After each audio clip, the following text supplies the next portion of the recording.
You're listening to the Maniculum, pointing the finger at the Middle Ages. We bring you the choicest medieval nonsense, discuss and evaluate it, then pillage it for our own geeky purposes.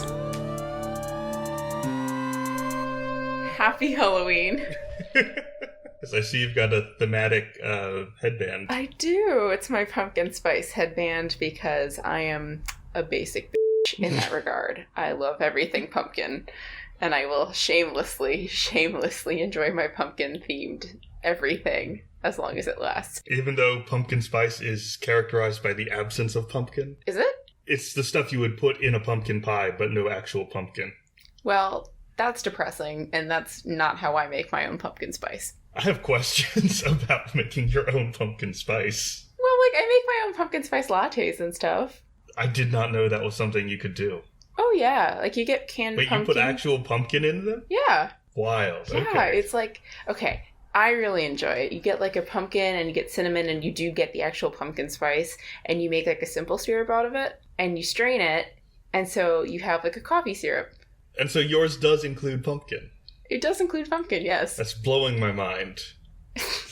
I just love everything pumpkin, and it really annoys me that pumpkin is very hard to find here, because in America you can go to any supermarket and you can find canned pumpkin no matter the time of year. But in Ireland there is no such thing as canned pumpkin. You have to go to the specialty food store and they only have it seasonally, and so it's only available from like October through mid-November. And so I buy a bunch of cans and I hoard it. And I still have 2 cans from last year and they're still good, but I need some more pumpkin. I'm surprised they have it seasonally, because is Halloween really a big deal over there? It's not really, not like America. It's very commercialized in America, so much more so than here in Ireland. But there's some displays and things, but it's not really a huge thing. And then, since there's no Thanksgiving, like, there's already Christmas stuff out. It's October. I know, but there's already Christmas stuff out, and it drives me insane. Like, we have Halloween. Halloween is the benchmark, you know? Like, if you don't have Thanksgiving, I understand you can put the Christmas stuff out in November, but no. Halloween stays Halloween. I think I saw some Christmas stuff out at Lowe's already, too. Oh, I can't, no. Like, we're gonna start celebrating Christmas in August, and I'm just gonna start crying. Ugh. Hey, maybe eventually we'll start celebrating it on the day that the historical Jesus was actually born. We might as well at this point, like mid-May. We'll just jump straight from Easter to Christmas. Oh, man. Okay. But this week, I thought, since we're celebrating Halloween, I thought we would jump back into some of the traditions and try and sort out where some of the Halloween traditions came from.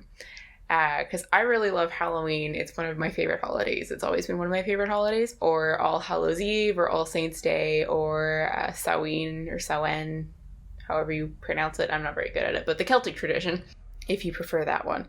So I thought we would start there. And believe it or not, it was actually incredibly difficult to find medieval and early material directly about Halloween's origins, which I was really surprised about. Like, for all of the studies on witchcraft and magic and stuff that I'm doing, finding stuff that directly related to Halloween that wasn't basically 17th, 18th, 19th century was really hard. That is... I mean, I guess it's not that surprising, because it would be a pagan... Samhain is a pagan thing, so they would avoid writing anything down.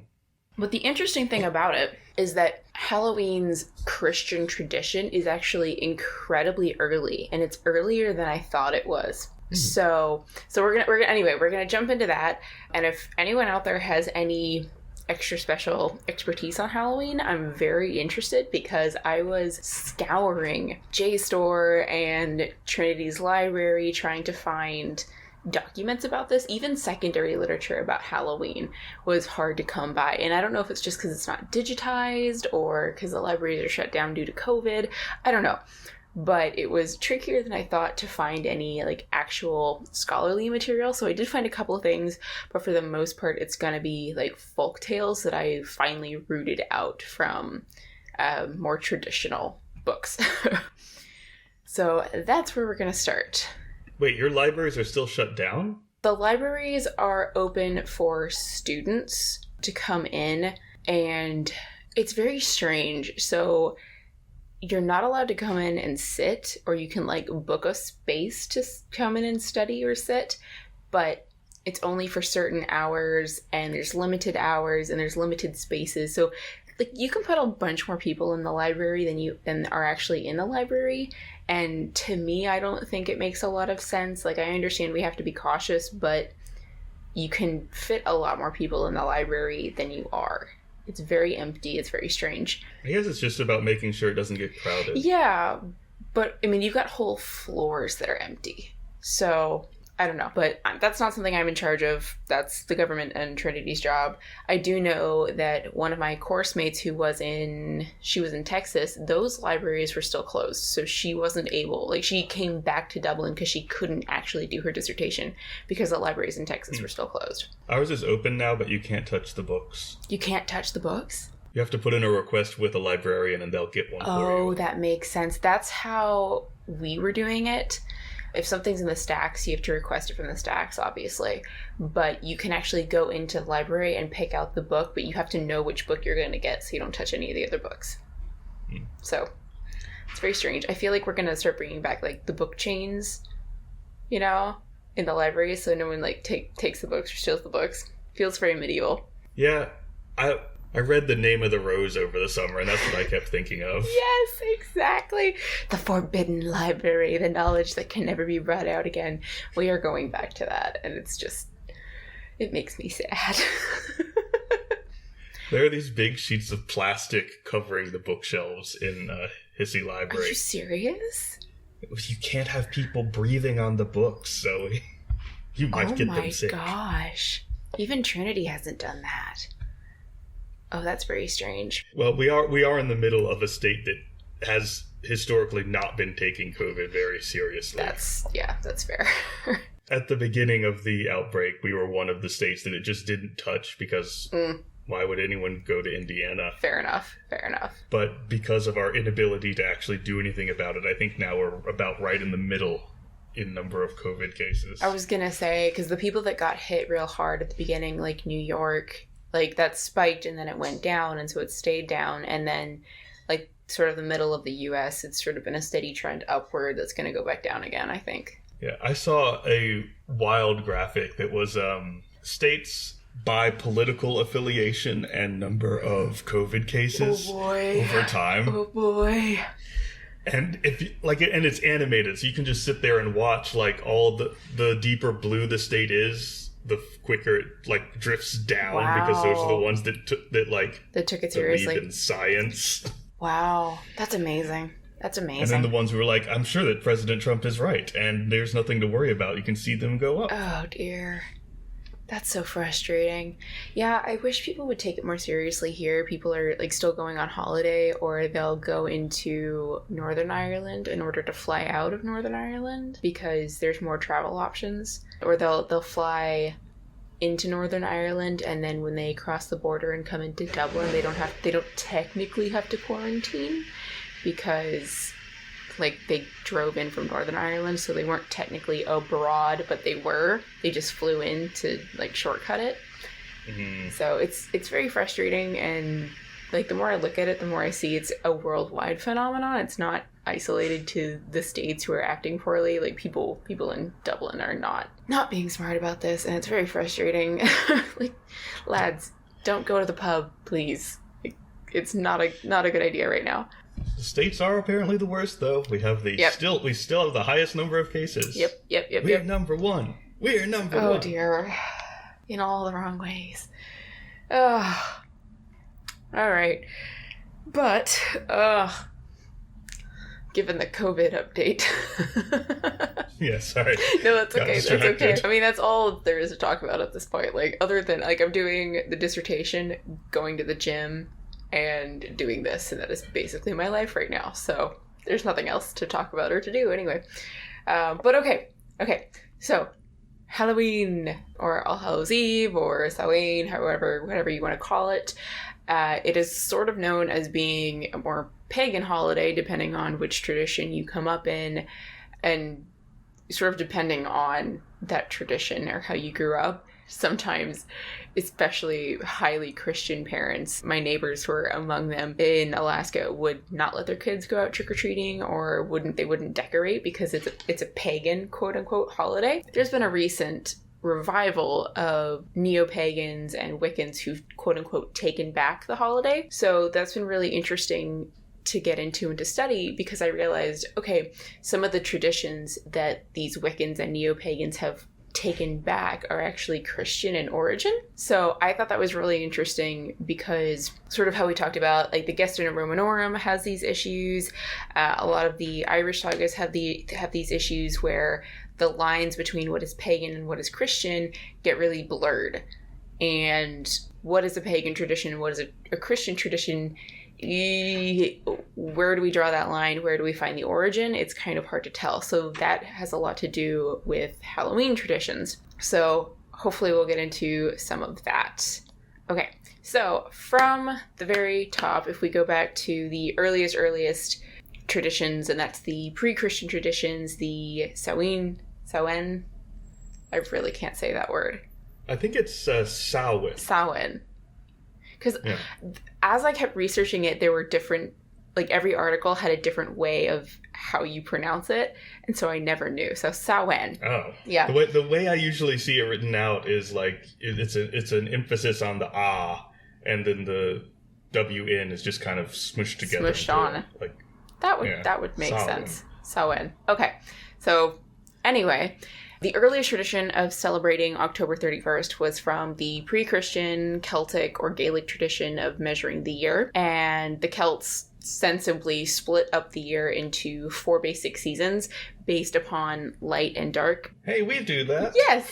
So that gives us the modern spring and autumn equinoxes and the summer and winter solstices. So the solstices are when the sun is at its highest or its lowest point in the year, and the equinoxes are sort of when it's equal. And spring is when it starts getting lighter, and then autumn is when it starts getting darker and darker. It's especially notable in the most northern and southern reaches of the globe. So in Alaska, it's a really big deal. So we do summer solstice festivals a lot because it's light literally all the time. And in the winter, it's dark pretty much every single hour of the day. The sun won't come above the mountaintops, so that's just dark and dreary, but it makes for a really nice white Christmas. So we do take those pretty seriously in Alaska. And so likewise, since Scandinavia, Iceland, Ireland, kind of the British Isles are sort of higher up there than the rest of Europe, the Celts put in a special emphasis on the equinoxes and the solstices.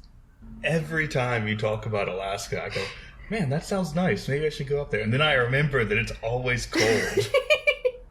I mean, once you deal with the cold, so you could be a snowbird. You could go up there for the summer months and then come back for the winter months. I don't want to give up having an actual summer, though. But it is an actual summer. It's nice in the summer. It'll get up to like 70 degrees some days. See, that's still not even warm enough to turn off the heat in your house. Oh my gosh, you are completely wrong about that. It is like 46 degrees here today, and we have not turned the heat on yet. Celsius or Fahrenheit? Fahrenheit. You're a crazy person. I mean, yes. What does that have to do with the weather?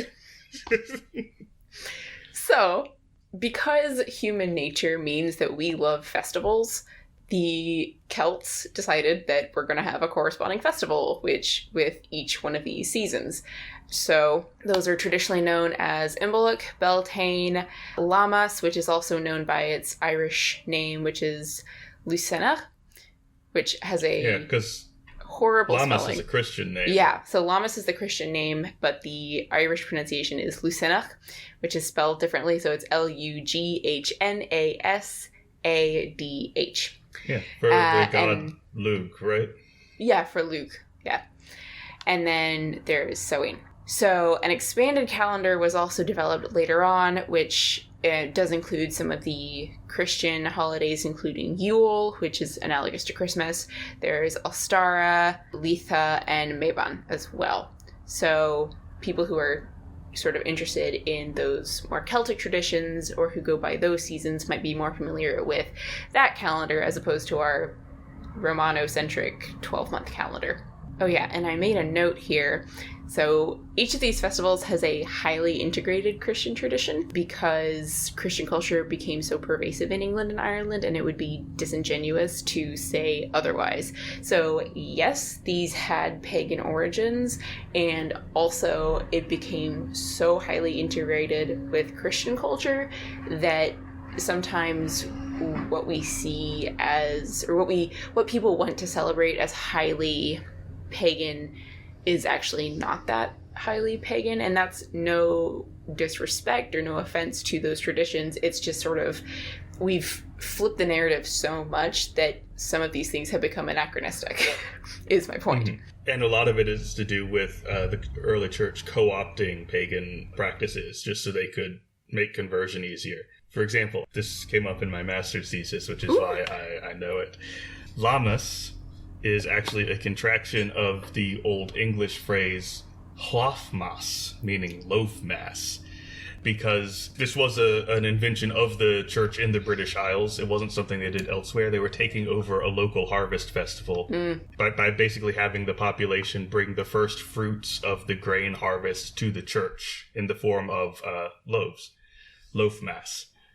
But it was just a harvest festival that pre-existed the church that they decided to take over and call loaf mass. Loaf mass. Lammas. Lammas. Oh, that was really cool. I did not know that. And then, yeah, I think Ostara has connections with the early Celtic goddess. What's her name? Eostre? Yes, Eostre. Yeah. So there's also that connection, which is on like the other side of the calendar. And May Day and things like that. And then I think it was Bede who sort of recreated the months of the year in the Old English, or at least he wrote them down. And I really like them, and I have integrated them into my D&D campaign. So I'll just read them off because I really enjoy them. So there's Yule, which is Julie. There's Solmonath, so sun month, which celebrates the beginning of the sun's rising. So that's basically analogous to February. There's Hredmonath, which is the fierce month. So that's March. So that's where we get the tradition of, or the saying, in like a lion, out like a lamb. Then there's Estormonath, which goes back to Ostara, and the goddess's name, which I'm going to have you pronounce again. I think it's Eostre. Eostre. That sounds right. The EO always gets me at the beginning of that one. But that's her month, and so that would be analogous to our April. Incidentally, fans of Neil Gaiman will know Eostre from her cameo in American Gods. Ooh, notable. And I think she also has a brief cameo in some of the Witcher books as well. And of course, fans of Christianity will know her from her cameo in the word Easter. Yes, also very true. Yeah, so even Easter has these very early pagan traditions, pagan roots. And again, this is why I'm really emphasizing sort of this integration between pagan and Christian tradition, is because at this point we can't really separate the two.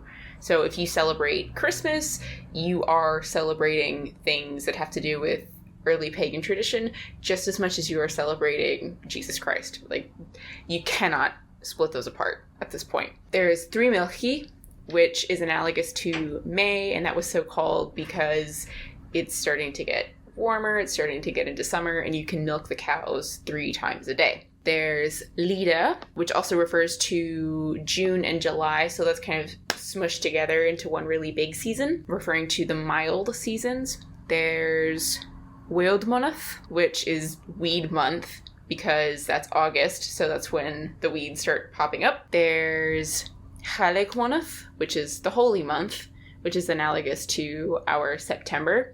Then there's Winterfileth, which is the beginning of winter, and that's October. So again, that's when the autumn equinox is, so that's traditionally when we celebrate the beginning of winter, which is what All Saints' Day would be, and that's also what Samhain would be. And then there's Blodmonath, which is month of blood, which refers to the slaughtering of cattle for meat, and that's November. And then there's Yule, again, which refers to the Christmas tide and the Christmas season. So that is the Anglo-Saxon calendar, if you will, split up into months. So that would be about I think that's 10 months, so they didn't quite have 12 months yet at that point, but also it's more than the 4 seasons, or the 8 seasons of the Celtic calendar. Yeah. Someday we should do Bede. We should give him a couple episodes. We should do Bede. Yeah, we've neglected Bede there. The Venerable Bede. The Venerable Bede, indeed. So along with this Celtic tradition, there's also some Roman influence with Halloween, or what we refer to as Halloween, which is Fernalia, which was a holiday celebrated in late October, which also celebrated the passing of the dead and the deceased. So with the beginning of the seasons changing, you also have rituals that represent the passing of the dead. So we're combining Celtic influence and Roman influence with early Christian tradition. So when in Rome, well, you might as well start celebrating these holidays at the same time. You're already celebrating it. You're not going to stick out as much. You can co-opt it for easier conversion, as Mac said. So that's sort of the reason why all of these holidays are sort of jam-packed at the same seasonal time, even though they belong to different cultures, is because you might as well just put these together. And also human nature, when it gets darker, you start celebrating darker things. When it gets lighter, you start celebrating birth and revival and so on and so forth. So there is also kind of a biological connection there. And this is also the reason that Christmas is suspiciously celebrated right near the winter solstice. Yes. Also very notable there. Yeah, we're not literally celebrating Christ's actual birthday during Christmas, which makes some nativity plays very suspect. Bring back Saturnalia. It sounds more fun anyway. Okay, so once Christianity arrived in Northern Europe and Ireland around 500, so Patrick arrived in Ireland at 432 is when he was supposed to traditionally have arrived in Ireland, the culture began to change. So that's basically 2 full millennia of Christian Halloween tradition there.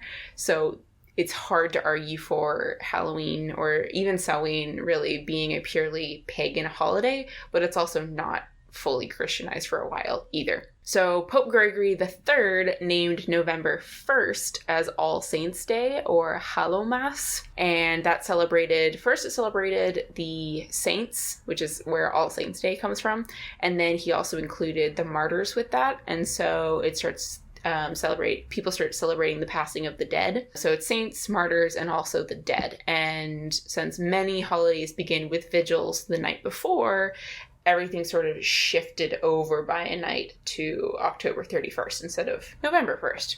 So that's sort of why it's celebrated at the end of the month and not the 1st.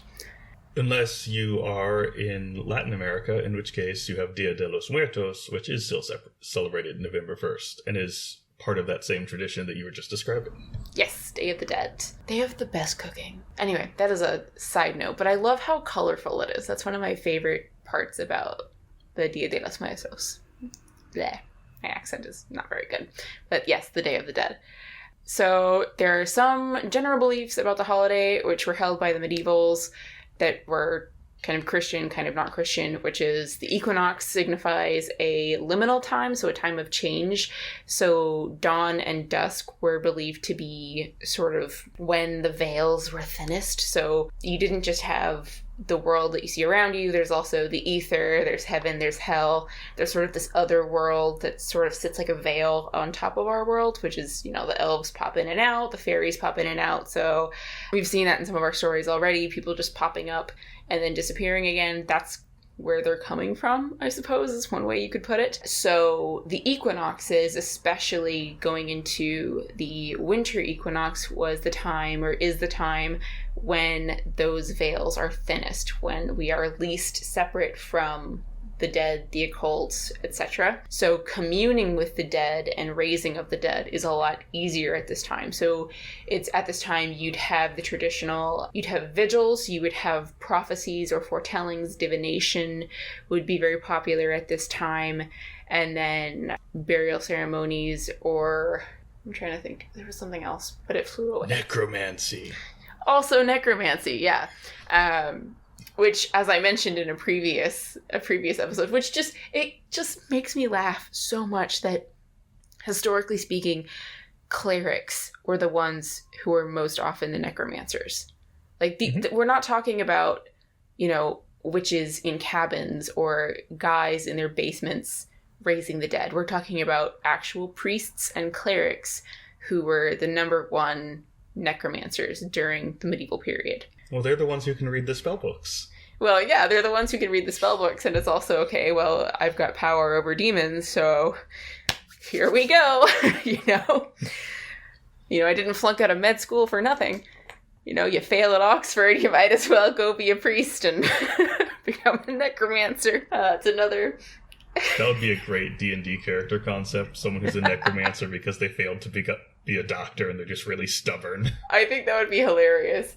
I cured him! But Doc, he's already dead. Oh, well then I can help you. So, yeah, that always gets me. So anyway, it was at this point in time when whether or not you were communing with demons or dead relatives or whoever, your opportune time to do this would be at Samhain or at Hallowmass, basically at the equinox. Because cosmologically speaking, in the realm of the cosmos, your best time to do this is when the veils are at their thinnest, which is at the equinox. It is a shame we can't translate all your hand motions into a diagram for the blog. I've got all my little hand motions for these things. Also, if Pixar is to be believed, it's the best time because that giant bridge appears between the land of the dead and Earth. Yes, what's that film called? Is that Coco? Coco. Yeah. It's very good. It's very, very good. I really enjoy that one. The colors are amazing. The music is amazing. But yeah, like that's an example of what we're talking about here, is that bridge is the strongest at that point, both metaphorically and literally, I suppose, and supernaturally, in the medieval tradition. And one thing that I particularly want to emphasize, because this is my area of expertise, is that everything in the medieval world was both moral and supernatural. We walk around thinking like, haha, ghosts and things. Yes, that's, it's fairy tale stuff. Dragons are fairy tale stuff. But to a medieval, everything has a moral implication and a supernatural implication. So the idea that you have to protect your house and protect your family from, for instance, the Wild Hunt showing up, which is like a band of fae kind of crossing the countryside, particularly in Ireland. Like, you would actually have to protect yourself from that. That was something that you were worried about just as much as you were worried about marauders, for instance. So just to emphasize that, because I think it's very important. So let's jump into some of the traditions, and then I thought we could do a werewolf story. So I know in the Lay of Marie de France, there's Bisclaver, which is the werewolf story that we all know and love. Mm-hmm.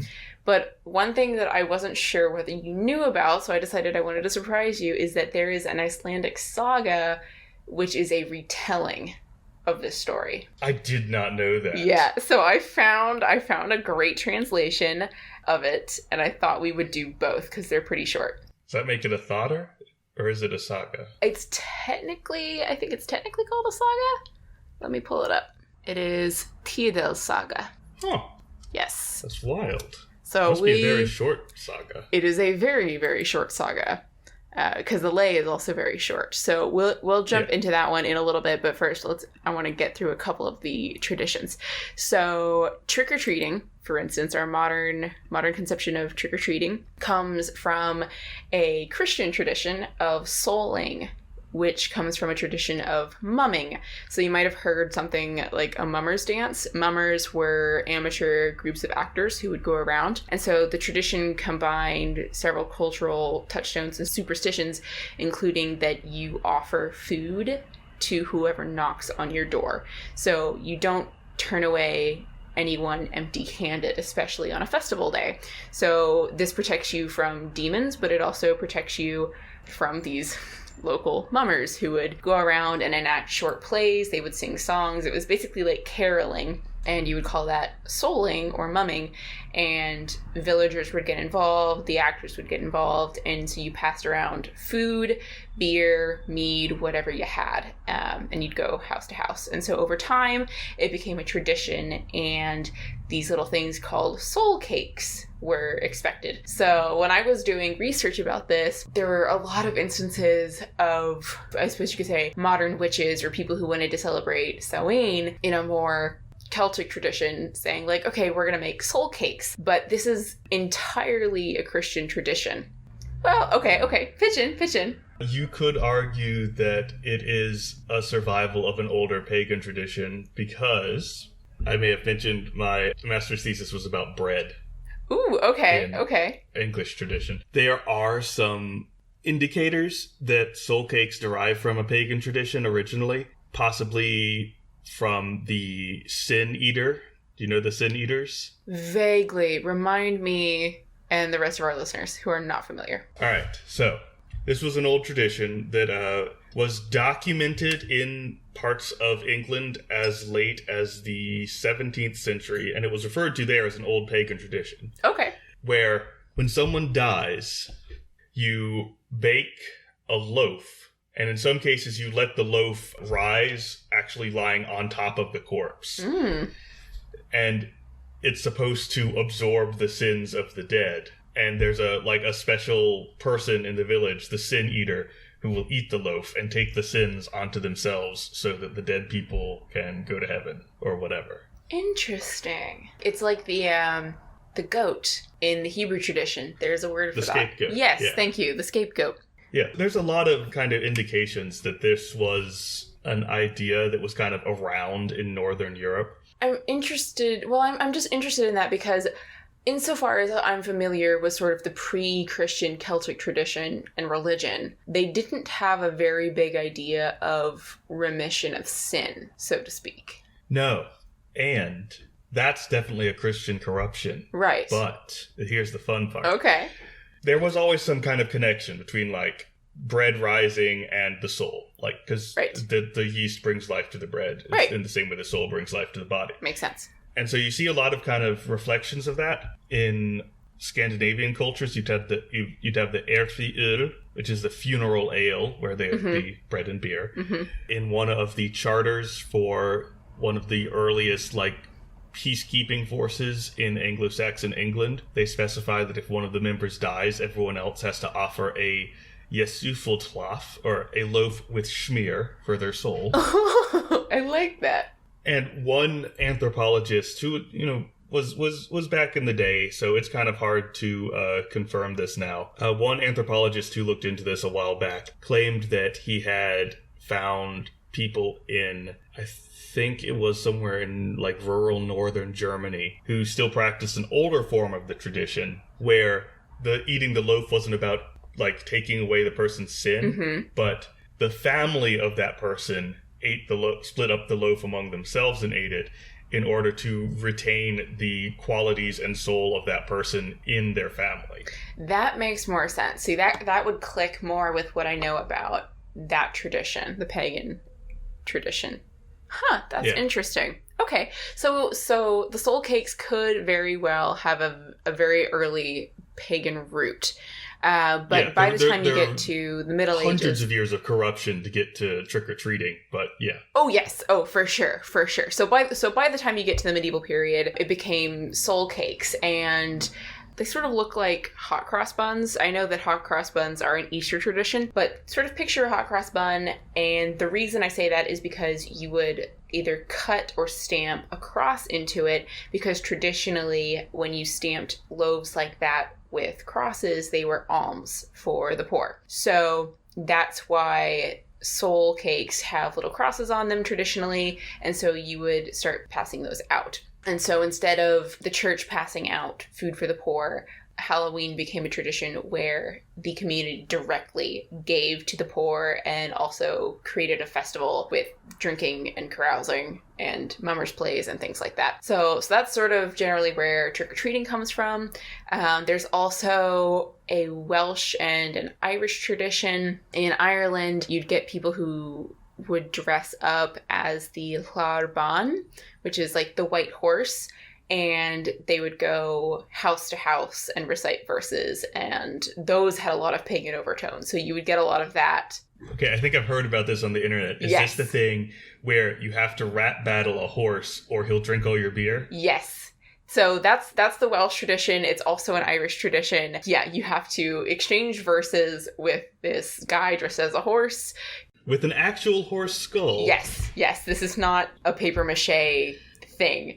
This is an actual horse skull that they would put on over their head and put like a sheet with it to be like a horse ghost, I guess. Mm-hmm. And you would exchange food, and it would be good fortune to your household to do this. So that is also part of it.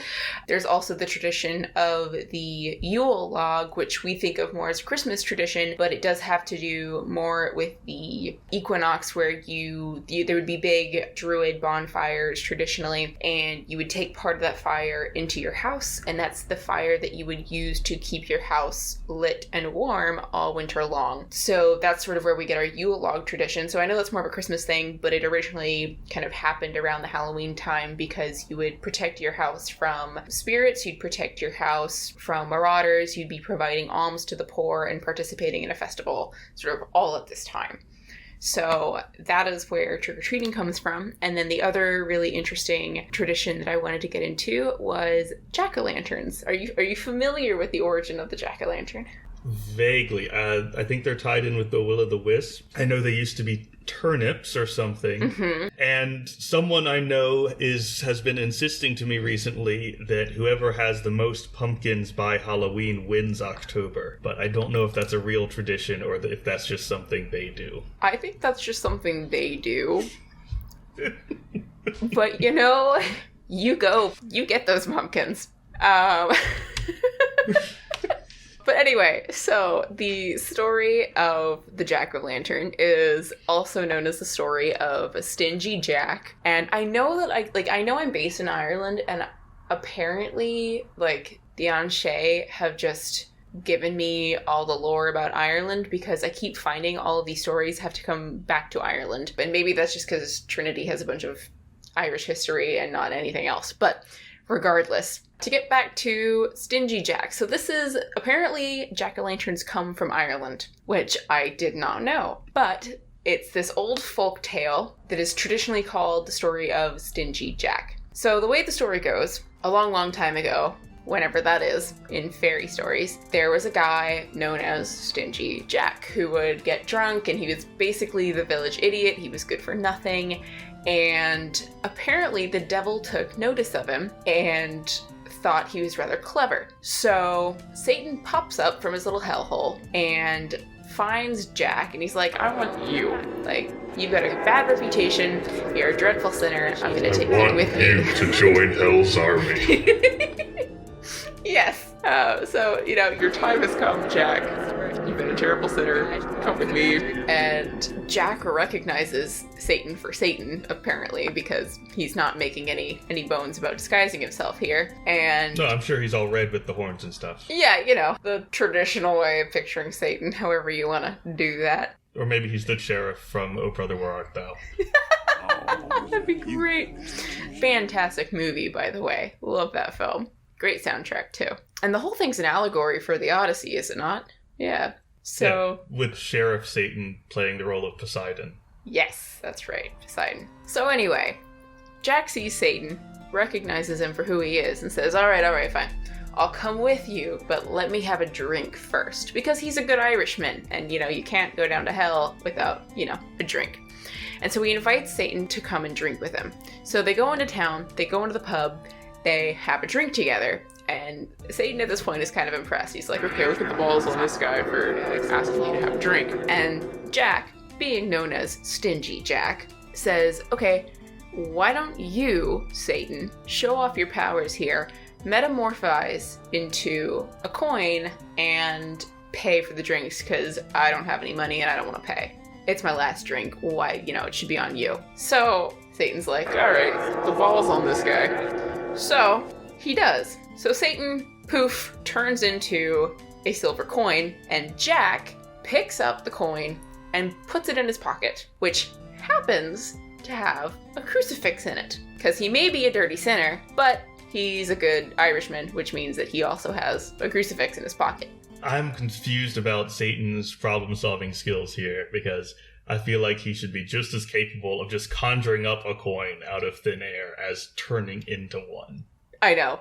That is the beauty of this folktale, is that Satan is an idiot. He tends to be in folktales, I've noticed this. Yeah. So we're continuing that trope, and it only gets better from here. And so Jack will only let Satan out, he says, if he gives him 10 more years of life. And Satan says, all right, fine, I'll make that deal with you. I'll give you 10 more years. So Jack goes on his way. He gets 10 more years of life. He's thinking this is great. Satan, meanwhile, has been brooding about this. So 10 years later, he pops back up, says, hey, Jack, I'm back. And Jack says, oh, hey there, darkness, my old friend. Good to see you again, Satan. How you doing? I'll come with you. I understand you've given me 10 extra years. Can you just, grab me an apple off of this here tree? And Satan, being apparently an idiot, goes and climbs this tree to get an apple for Jack. Because apparently he's still impressed by the pluckiness of his character. So Jack, having learned from his first encounter, very quickly and very deftly carves a cross onto the tree, onto the base of the tree. So Satan can't come down until he scratches it out. I don't know why he would end up getting stuck in this tree because of a single crucifix on it, but we'll go with the holy wood of the cross, and you carve a crucifix in the tree and Satan can't get down. And for some metaphysical reason, Satan's stuck in this tree. I think I've heard a version of this story, except it had been corrupted enough that it didn't really make sense anymore. Fair enough. It was about a blacksmith, and Jesus and St. Peter popped by his shop and he ended up giving him 3 wishes. Oh, that's very strange. I have never heard a story like that. Yeah, and his wishes were things like, I wish that if someone were up in this tree, I could say a magic word and they would never be able to come down again. And I wish if someone got in this bag, I could say a magic word and they could never come out again. Oh, that's very strange. And then he uses it to trick Satan. Because the reason he's such a good blacksmith is he sold his soul to Satan. And Satan comes to collect and he gets him stuck in a tree. Interesting. All right.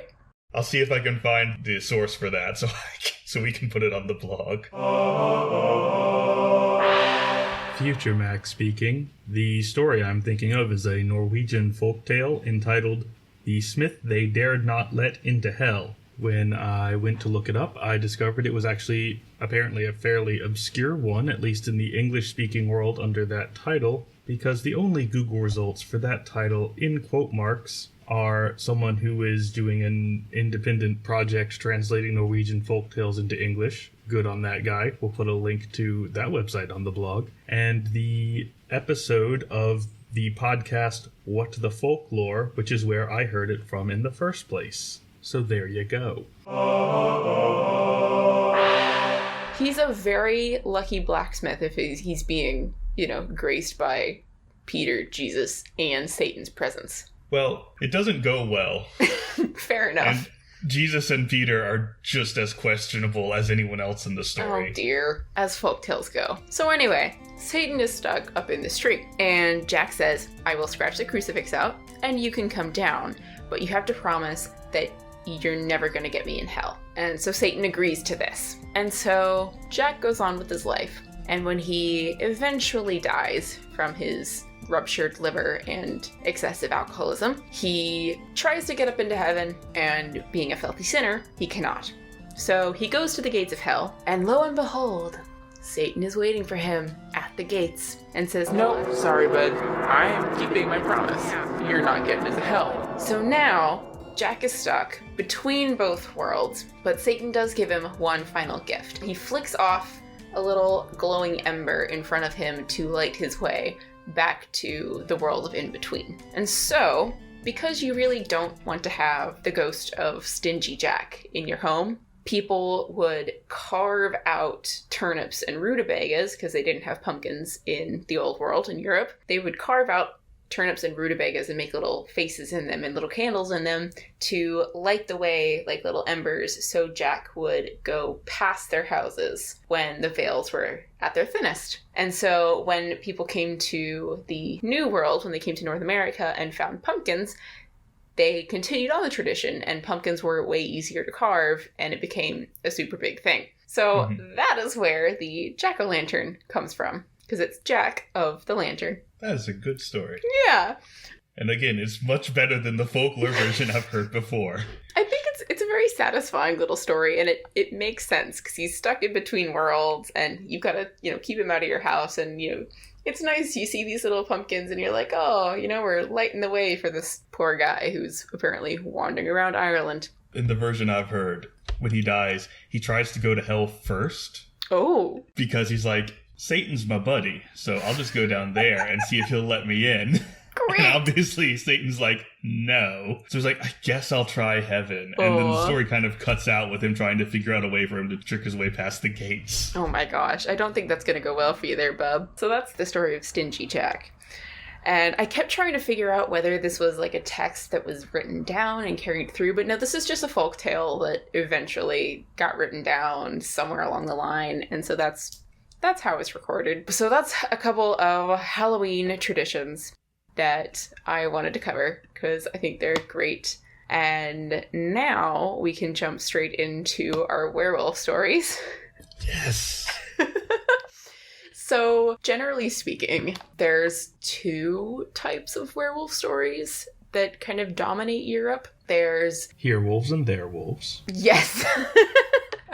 So there's the sort of more northern tradition and the more Central Europe tradition. So the more Scandinavian tradition of werewolves are traditionally where people take on the shapings of wolves or people who kind of inherited the ability of shape-shifting. And shape-shifting is sort of a common theme, and it's not just wolves, especially in the sagas, as you well know, but it sort of came into modern parlance primarily as werewolves. And if anyone wants examples of that, the Volsung Saga has people wearing wolf skins, taking on the shapings, and Egil Saga, or Egil Saga, depending on how you want to pronounce it, some of the titular characters' ancestors were the like inherited kind of werewolves. Yeah. So his Egil's grandfather was Kvedulf, which is night wolf, which is to say werewolf. So he would get really grouchy at night and turn into a wolf and disappear. Also, night wolf probably sounded like a much cooler nickname before we invented emo. Yeah, that's so true. Aw. So that's one tradition of werewolves, and the name itself comes from were, Old English man, and wolf, meaning wolf. So werewolf, man-wolf. And funnily enough, there's actually a tradition of what is known as werewomen, which is a self-contradiction. So it's supposed to be women who turn into wolves, but at that point... It sounds like men who turn into women. But you would think, but it's not. And so by the time, like, werewoman was in, like, early modern English, we'd already forgotten that were meant man in the Old English.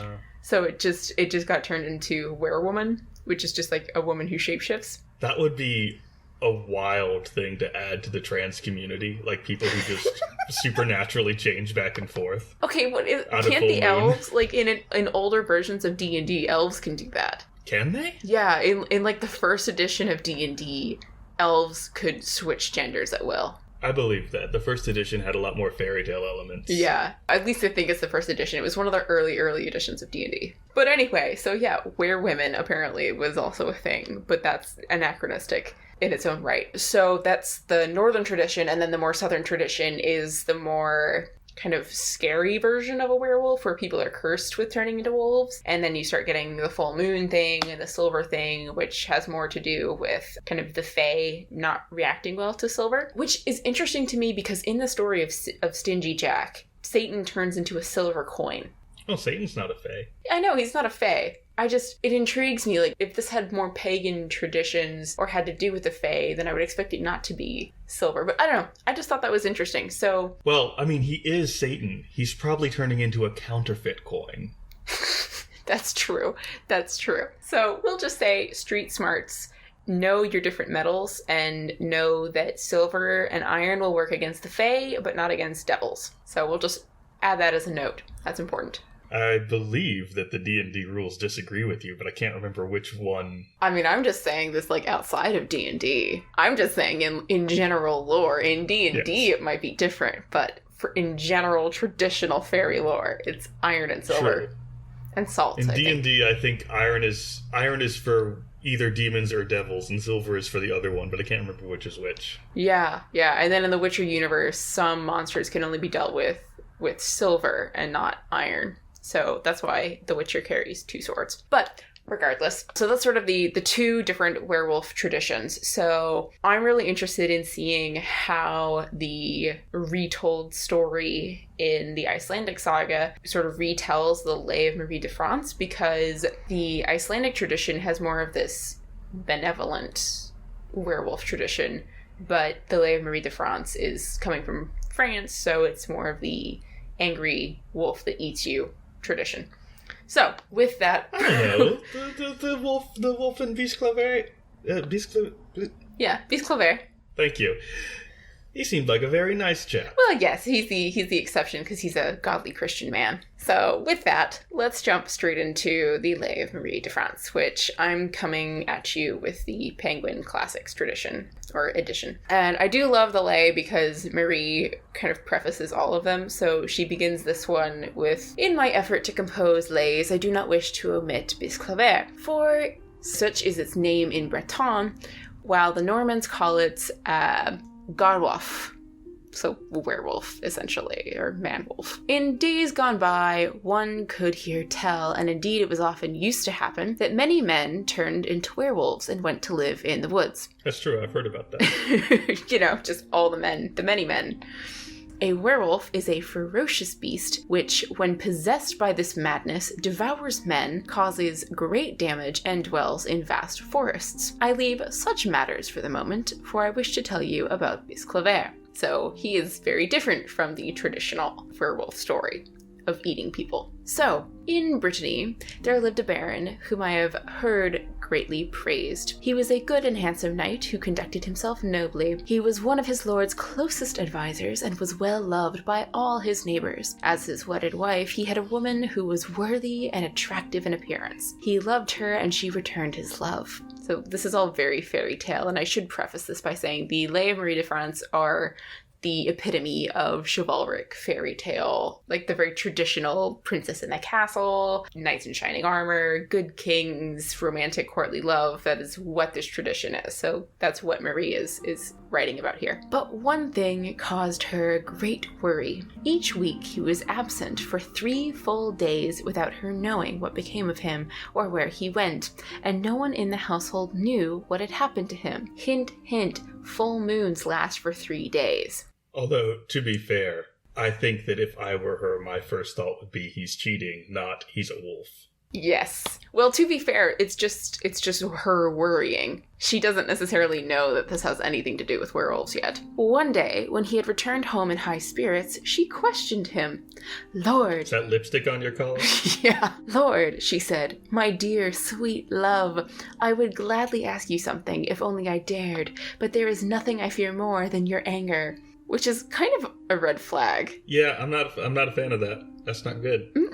When he heard this, he embraced her, drew her towards him and kissed her. "Lady," he said, "come, ask your question. There is nothing you can ask which I shall not tell you, if I know the answer." "In faith," she said, "I'm relieved to hear this. Lord, I am so fraught with anxiety. The days that you are apart from me, my heart is so heavy, and I have such fear of losing you, that I shall surely die shortly from this, unless I soon get help. Please tell me where you go, what becomes of you, and where you stay. I think you must have a lover.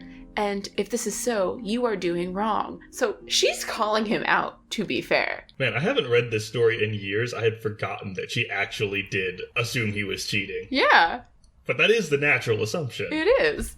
So she's like, "I really love you, but if you're cheating on me, I'm going to be really upset with you here." Yeah. And he says, "Lady," which, can I just say that it would be so cool if, if you're in a relationship with someone, you called each other like Lord and Lady. I think only if you weren't actually Lord and Lady. Exactly. Like, if you just went around and did that. Although, to be fair, it's a little bit close to, like, m'lady, so maybe not. We don't want to turn into that territory. No. All right. But anyway, "Lady," he said, "in God's name, have mercy on me. If I tell you this, great harm will come to me. As a result, I shall lose your love and destroy myself." When the lady heard what he said, she thought it was no laughing matter, which I like that Marie specifies this because they are taking it seriously. So she questioned him repeatedly and coaxed him so persuasively that he told her his story, keeping nothing a secret. So this is generally a pretty decent relationship. "Lady, I have become a werewolf. I enter the vast forest and live in the deepest part of the wood where I feed off the prey I can capture." When he had related everything to her, she asked him whether he undressed or remained clothed. That is the weirdest possible question to ask. Like, he's like, "I turn into a werewolf every month, I go out and I hunt animals for food and I live in the forest. He's like, buddy, are you naked? Like, tell me about that part. I'm not saying she's a monster fucker, but I mean, some, people have their tastes. So, why would a wolf wear clothes? That's just such a weird question to ask. Okay, but if you're like turning into a wolf, it's like, okay, what do you do with your clothes? Like, if you know you're going to change into a wolf, do you strip naked beforehand to preserve your clothes, or do you just like rip them off like the Hulk? This is the Middle Ages. Clothes are expensive. They're all handmade. Exactly. So it's a valid question that she's asking. I guess. Because, I don't know, maybe she's thinking about, provisions for the year. Like, oh my gosh, he's ripping all of his clothes. It's going to be so expensive for him. That's fair. But anyway, he says, lady. But are you naked, though? but are you? Lady, he said, I go about completely naked. This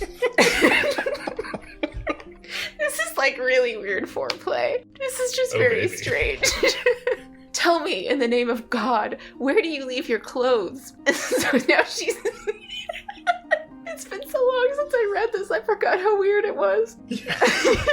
Same. That I will not tell you, for if I lost them and were discovered in that state, I should remain forever a werewolf. See, I feel like this is another relationship red flag. He's clearly thinking okay, you know my secret. If this were a good relationship, they could now cooperate, and he could just, leave his clothing inside. Oh, yeah. Well, they're still having this, preliminary conversation. Right, but the fact that he's hesitant to go, oh, I can't tell you where I keep my clothes. There's some trust issues there. There are some trust issues here. No one would be able to help me, he says, until they were returned to me. That is why I do not wish this to be known. So this is like the Selkie myth, where if you take a Selkie's skin, when she turns into a human, then she can't go back to the sea. She can't go become a seal again. Except it's this guy in his shape-shifting werewolf clothes. Lord, the lady replied to him, I love you more than the whole world. You must not hide anything from me or doubt me in any way. That would not seem like true love. What have I done wrong? What sin have I committed that you should doubt me in any way? Do tell me. You will be acting wisely. I mean, honestly, fair. Sure, I guess. She tormented and harried him so much that he could not do otherwise but tell her. Lady, he said, beside the wood, near the path I follow, stands an old chapel which often serves me well. There beneath a bush is a broad stone, hollowed out in the center, in which I put my clothes until I return home. Those are gonna get all filthy. Full of worms. Ew. The lady heard this remarkable revelation, and her face became flushed with fear. She was greatly alarmed by the story, and began to consider various means of parting from him, as she no longer wished to lie with him. Okay, here's what I like about this. This happens not after he says werewolf, but after he describes hiding his clothes. So, is it that she's thinking, that is a gross thing to do with your clothes? You are a gross person. I am no longer into this. I think it's a matter of her already scheming, because she sent a messenger to summon a knight who lived in the region and who had loved her for a long time and wooed her ardently and served her generously. She had never loved him or promised him her affection, but now told him what was on her mind. Friend. So, still in the friend zone here. Yeah. Friend, she said, rejoice. Without further delay, I will grant you, which has tormented you. Never again will you encounter any refusal. I offer you my love and my body. Make me your mistress. This girl's just jumping from her one true love. And she's over here talking about true love. And then she just leaves this guy. She leaves Bisclaver and goes to this guy who's been in the friend zone forever. And she's like, I'll get with you now. He thanked her warmly and accepted her pledge, whereupon she received his oath and told him of her husband and what had become of him. She's married to this man. She described the path he took to the forest and sent him for her husband's clothes. Thus was Bisclaver betrayed and wronged by his wife. Because he was often missing, everyone thought that this time he had gone away for good. They searched and inquired for him a long while, but as no trace of him was found, they had to let the matter drop. I 100% do not get this woman's motivations, because, when she thinks he's cheating on her, she's going to bring it up and like have a discussion. But when he says, no, I'm under a curse, she's like, well, this is over now. I've got to find someone to get rid of you. She's just been a hussy for a long time, I think. Well, if she were, then this guy wouldn't still be in the friend zone, as you say. I mean, fair enough. I don't know. She seems like she's been married with him, but gets tired of him going away and thinks that he's cheating on her, but then gets scared of him because he turns into a werewolf, which, to be fair, is a terrifying thing to learn. Yeah, but I mean, isn't that the better case scenario? At least he's faithful and he's not endangering her when he's a werewolf because he goes out in the woods. Right. Yeah, but you're still married to a monster, which in chivalric terms, like, is the worst thing for your courtly reputation. Only if you tell people. True. Yeah, she's I'm just not saying, a great lady. This is some anti-werewolf bias. It is. It completely is. I am with you on this one. So anyway, she marries this other guy because she's like, well, my husband is conveniently dead now, which, you know, she set up in the first place. Mm-hmm. So a whole year passed until one day the king went hunting and headed straight for the forest in which Bisclavaer was living. When the hounds were unleashed, they came upon Bisclavaer, and the dogs and hunters spent the whole day in pursuit until they were just about to capture him, tear him to pieces, and destroy him. Since when do dogs hunt wolves? That was my question. It's like the fox and the hound, except now it's a wolf. Yeah, I feel like wolves are not usually the target of hunts. True, but this is a lone wolf. Wolves usually go in packs, and if you see one lone wolf, you might as well go for it. A lone wolf is a weak wolf. You're not gonna eat it. That's true. No one eats wolf. Yeah, but the king is a trophy hunter. Anyway, as soon as he saw the king, he ran up to him and begged for mercy. So, yeah, this wolf is running up to the king. So he took hold of his stirrup and kissed his foot and his leg. The king saw him and was filled with dread, obviously, because a wolf is running at him. He summoned all his companions. But, like, he's licking him. I feel like that's pretty clear. Yes. Which apparently wolves do. I've seen pictures of wolves in national parks and the park rangers who care for them. Apparently there's a very dog-like bond. Yes, sometimes. They're just big. They're big dogs, big wild dogs. Lords, he said, come forward. See the marvelous way this beast humbles himself before me. It has the intelligence of a human and is pleading for mercy. Drive back all the dogs and see that no one strikes it. The beast possesses understanding and intelligence. Hurry, let us depart. I shall place the creature under my protection, for I shall hunt no more today. The king then left with Bisclavaer following him. He kept very close to the king, as he did not want to be separated from him and had no wish to abandon him. The king, who took him straight into the castle, was delighted and overjoyed at what had happened, for never before had he seen such a thing. Yes, I would be very surprised as well. I'd be thrilled. Pet wolf. Yeah.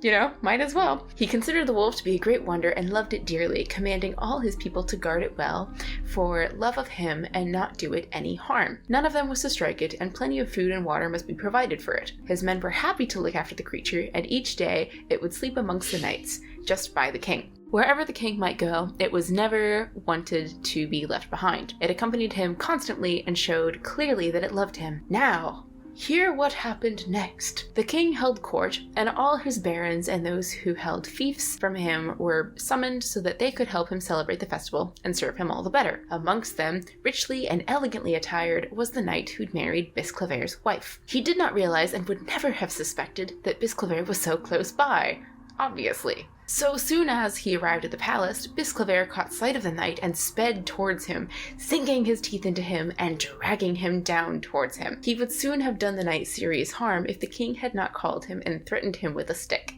On 2 occasions that day, he attempted to bite him.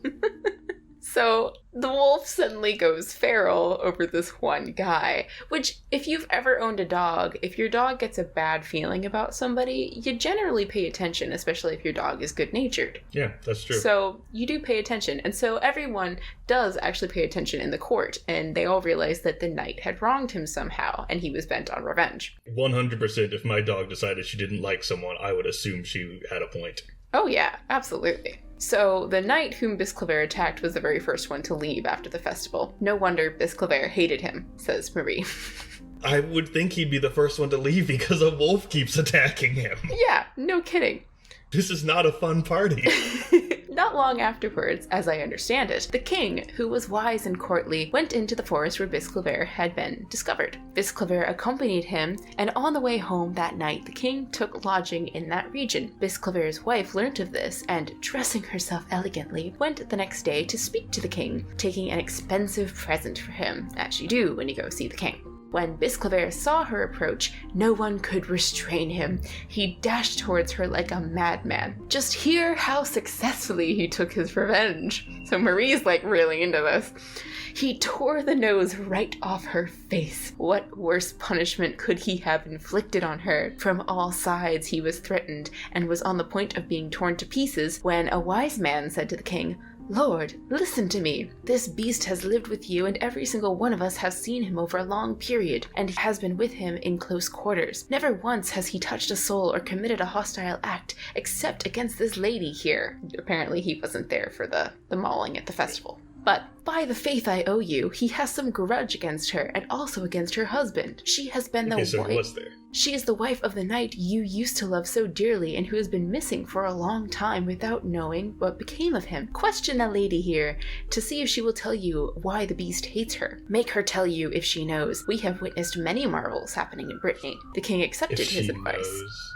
Because she knows. She's missing that now. Also, I like that he's like, maybe we should ask her some questions while she's missing her nose. Oh no, it gets worse. Holding the knight, he took the lady away and subjected her to torture, pain, and fear.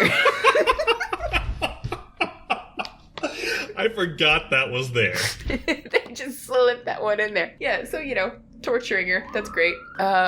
Pain and fear combined made her reveal everything about her husband, how she had betrayed him and taken his clothes, about his account of what had happened and what became of him and where he went. Since his clothes had been taken, he had not been seen in the region. She was quite convinced that the beast was Bisclavaer. The king asked her for the clothes, and whether she liked it or not, made her bring them and return them to Bisclavaer. When they were placed before him, Bisclavaer took no notice of them. The man who gave the advice earlier called to the king, "Lord, you are not acting properly. Nothing would induce him to put on his clothing in front of you or change his animal form. You do not realize the importance of this. It is most humiliating for him. Take him into your bedchamber and bring him the clothes. Let us leave him there for a while, and we shall soon see if he turns into a man." That part I remember. Entirely reasonable. I like that modesty comes up. It's like, no, look, you can't have him turn back into a person and get dressed in front of you. He needs his privacy. Yeah, chivalric virtue. This man has been a good knight to the king this entire time. He's not about to just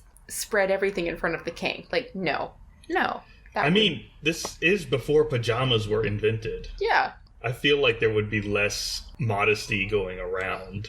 Not in chivalric tradition, though. So, the king himself led the way and closed all the doors on the wolf. After a while he returned, taking 2 barons with him. All 3 entered the room. They found the knight sleeping on the king's own bed. The king ran forward to embrace him and kissed him many times. It was not long before he restored his land to him, and he gave him more than I can tell, and banished the woman from the country, exiling her from the region. So not only does she have no nose and has been tortured, she is also now exiled.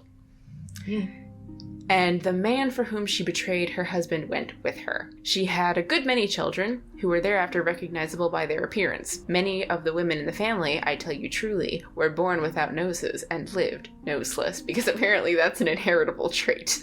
Hey, Lamarck said so.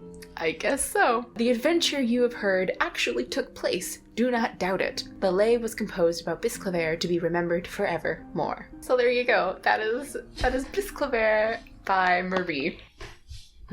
Short, sweet, and entirely entertaining. So now we're going to jump into the Icelandic Saga, which I have not read. So this is going to be new for both of us. It's from a working paper, which is done by Alaric Hall and others, and Alaric has a fantastic book on elves as well. So I really like his work, so I'm very excited to read this translation. But first, tea.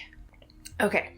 There was once a knight called Theodel, who lived in a city that is called Sare. He was married. His wife is not named here, but she was of all women the most hard-hearted, fierce, and unmindful of good deeds, grasping and loving of the world's sinful existence, and despising the eternal wealth and glory of the heavenly kingdom, as will be shown in this tale. is the sentence, his wife is not named here, part of the text or part of the translator's notes? No, that is part of the text.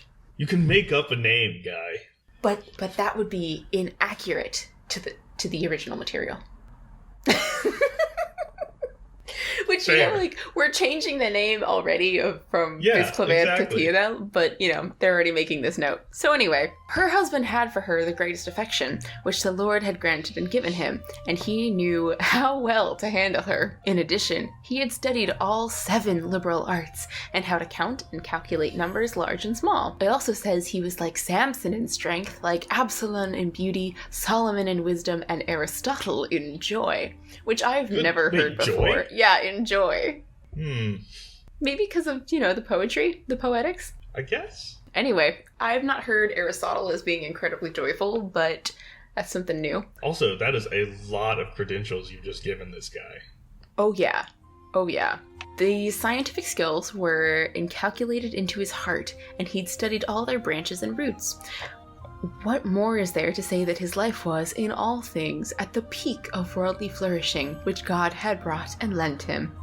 So this is very clearly a post-conversion story. This is even much more Christian than even Marie, and she's already writing in a very Christian era. He traveled through various kingdoms and all lands to test his prowess and pride. Wherever he went, he was the most famous knight. But here we only discuss one thing, that he dwelt with his wife in a particular kingdom. He was put in charge of 12,000 knights, walking, moreover, alongside the king himself, both outdoors and in. So again, like, a lot of credentials here.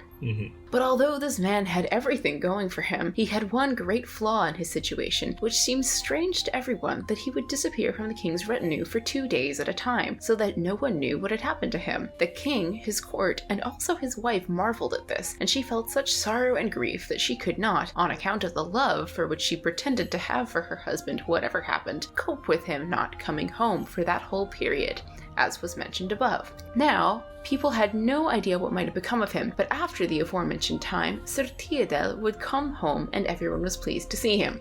Now, when some time had passed this way, Sir Theodel hurried home to Sare, his kingdom, to find his lady, and when he came there, she now goes before her lord and husband, entreating him with worldly treasures and loving kisses, kissing him joyfully, yet in her heart plotting how she might brew for him the shadow of death, of which she had for him a treacherous desire, and for which she had plumed the depths of her wicked heart, opening her speech and beginning thus: "What causes you, my most passionately beloved, to disappear now for 2 or 3 days every week out into the woods and the wilderness?" Every week? Apparently. Like, we're changing this. So first off, she, like, the story is, in its wonderful Icelandic traditional way, not giving you any plot twist here. Like, they just straight out are like, no, she hates this guy. But yeah, it's 2 or 3 days every week, not every month. That's a lot. That is, yeah. That is half also, the I'm week. surprised the Icelandic version is more flowery than the Breton version. I know, me too. Let's see.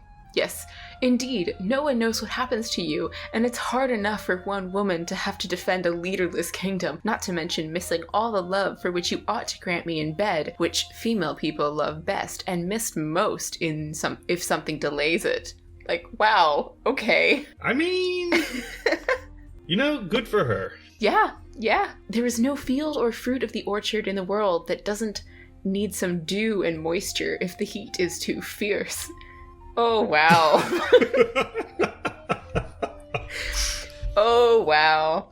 And so this is now fermenting sorrow in my heart, with terrible suffering, that I am burning up from great sorrow that I have on your account, my dear lord. Therefore I request for you to tell me what becomes of you at the aforementioned time, when you disappear. Giving him mugs and pots full of drink, laying her arms round his neck and gently kissing him, giving him all her pleasure. So she's getting him pretty well drunk and satisfied here. Now he speaks to her, "My dear sweetheart, strange things that have not happened are not planning to slay you or kill you."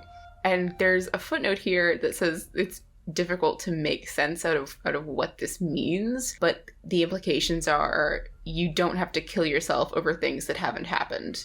Or don't think about this too much, or you're gonna kill yourself with worry. Like, don't worry yourself to death, essentially, is what this says. Push away evil thoughts and have a joyous heart, which will not harm me, for I travel late, coming home to the kingdom with birds and animals. Darkness comes then upon me in the forest, and I wander about the wilderness, but when the darkness passes, then my ski journey is so swift that I slide back home in one day. Now I have told you the truth of this matter, my love. I feel like he left out some key details. Yeah, he did. I do like this idea that he's skiing, though.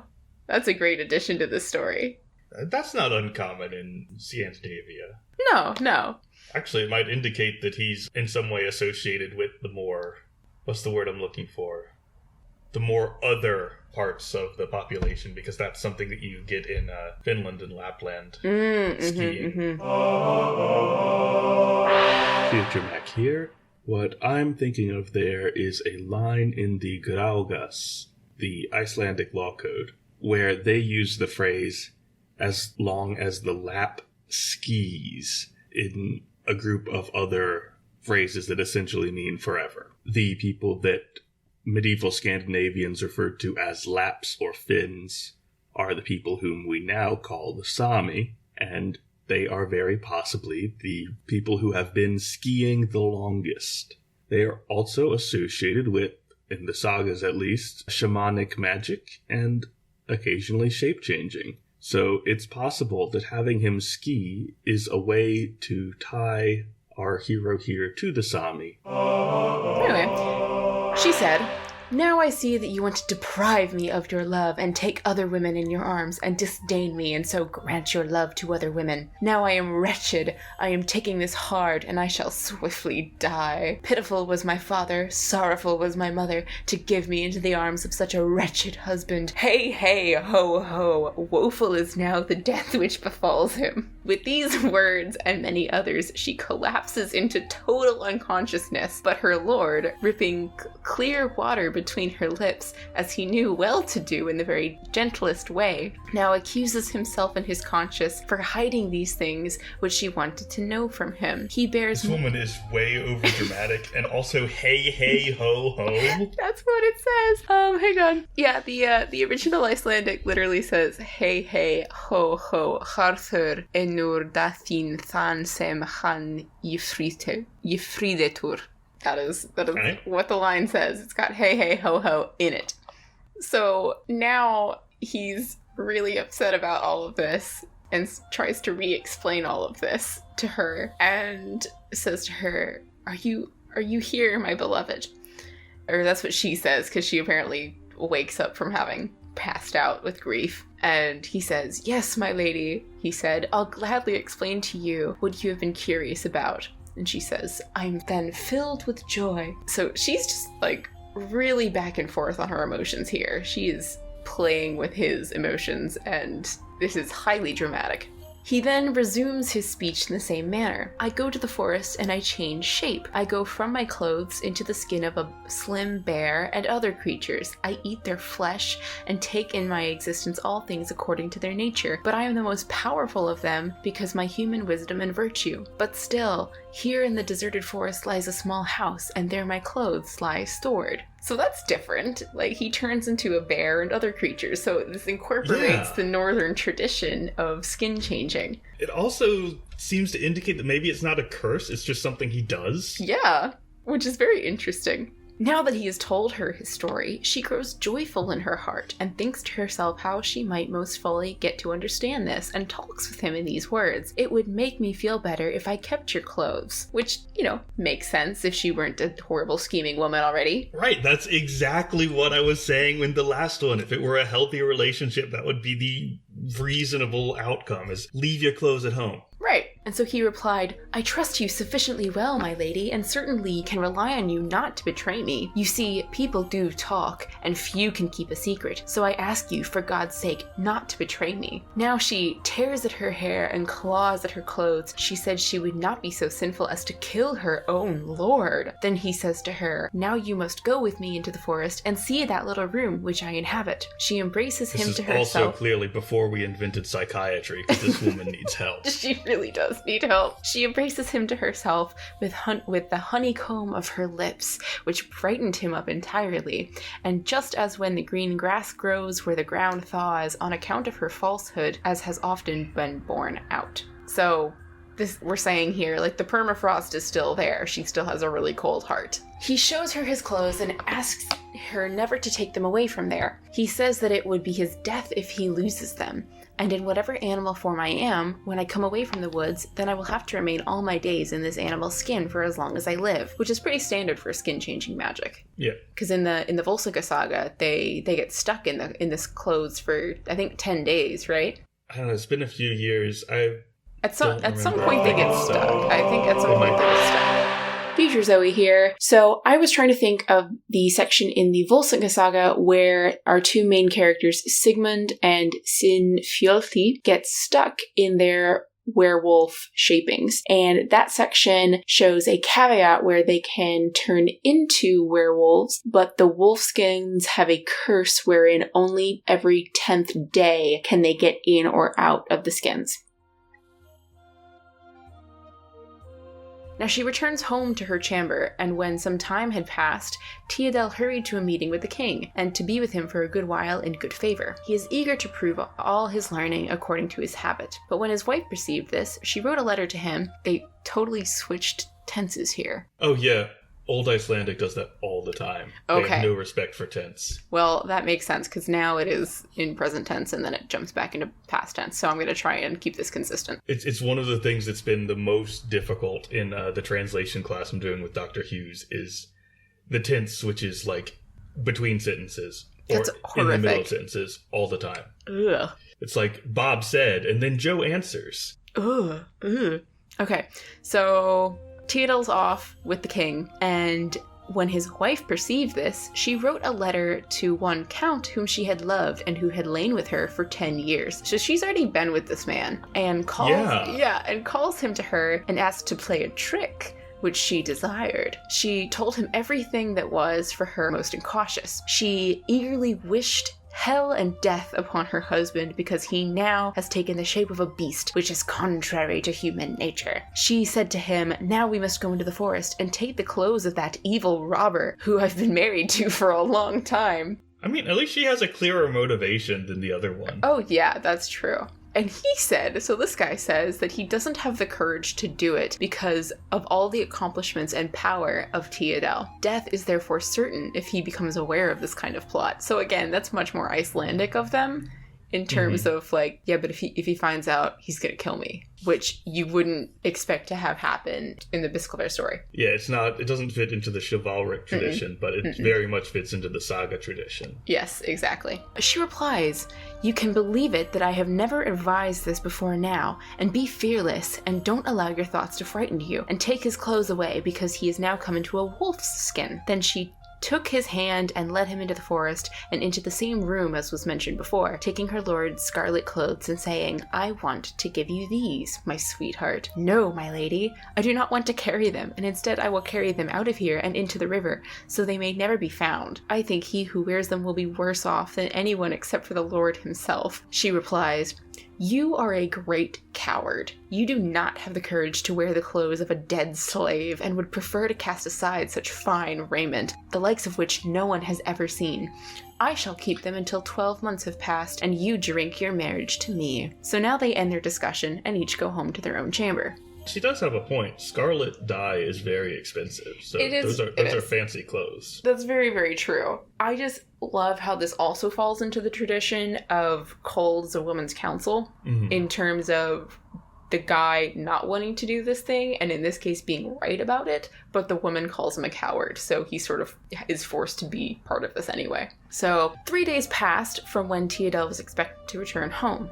This astonished the entire country's inhabitants. Many immediately became grief-stricken, and the king just as much as his courtiers at home and beyond, so he's just really well loved. Yeah, I feel like the general population of this region is overly invested in this one person. I guess so, but they start searching for him, and it is sad now to hear and recount how tragically life went for that good man, and how harshly his wife treated him. And blessed is he who gets a good fiancé, as they say. There's often a giantess in enchanting skin, and likewise that many hide themselves for a long time. This is the case for Theodel's wife. So basically, like, maybe your wife's a giantess, which is not a good thing. Yeah. Which I really like as a gnomic saying. That's a great one. There is often giantess in enchanting skin. I'm gonna use that in D&D. That's a great one. I was gonna say, that's one for the dictionary. Definitely. But things proceed somewhat quietly, according to the king's order,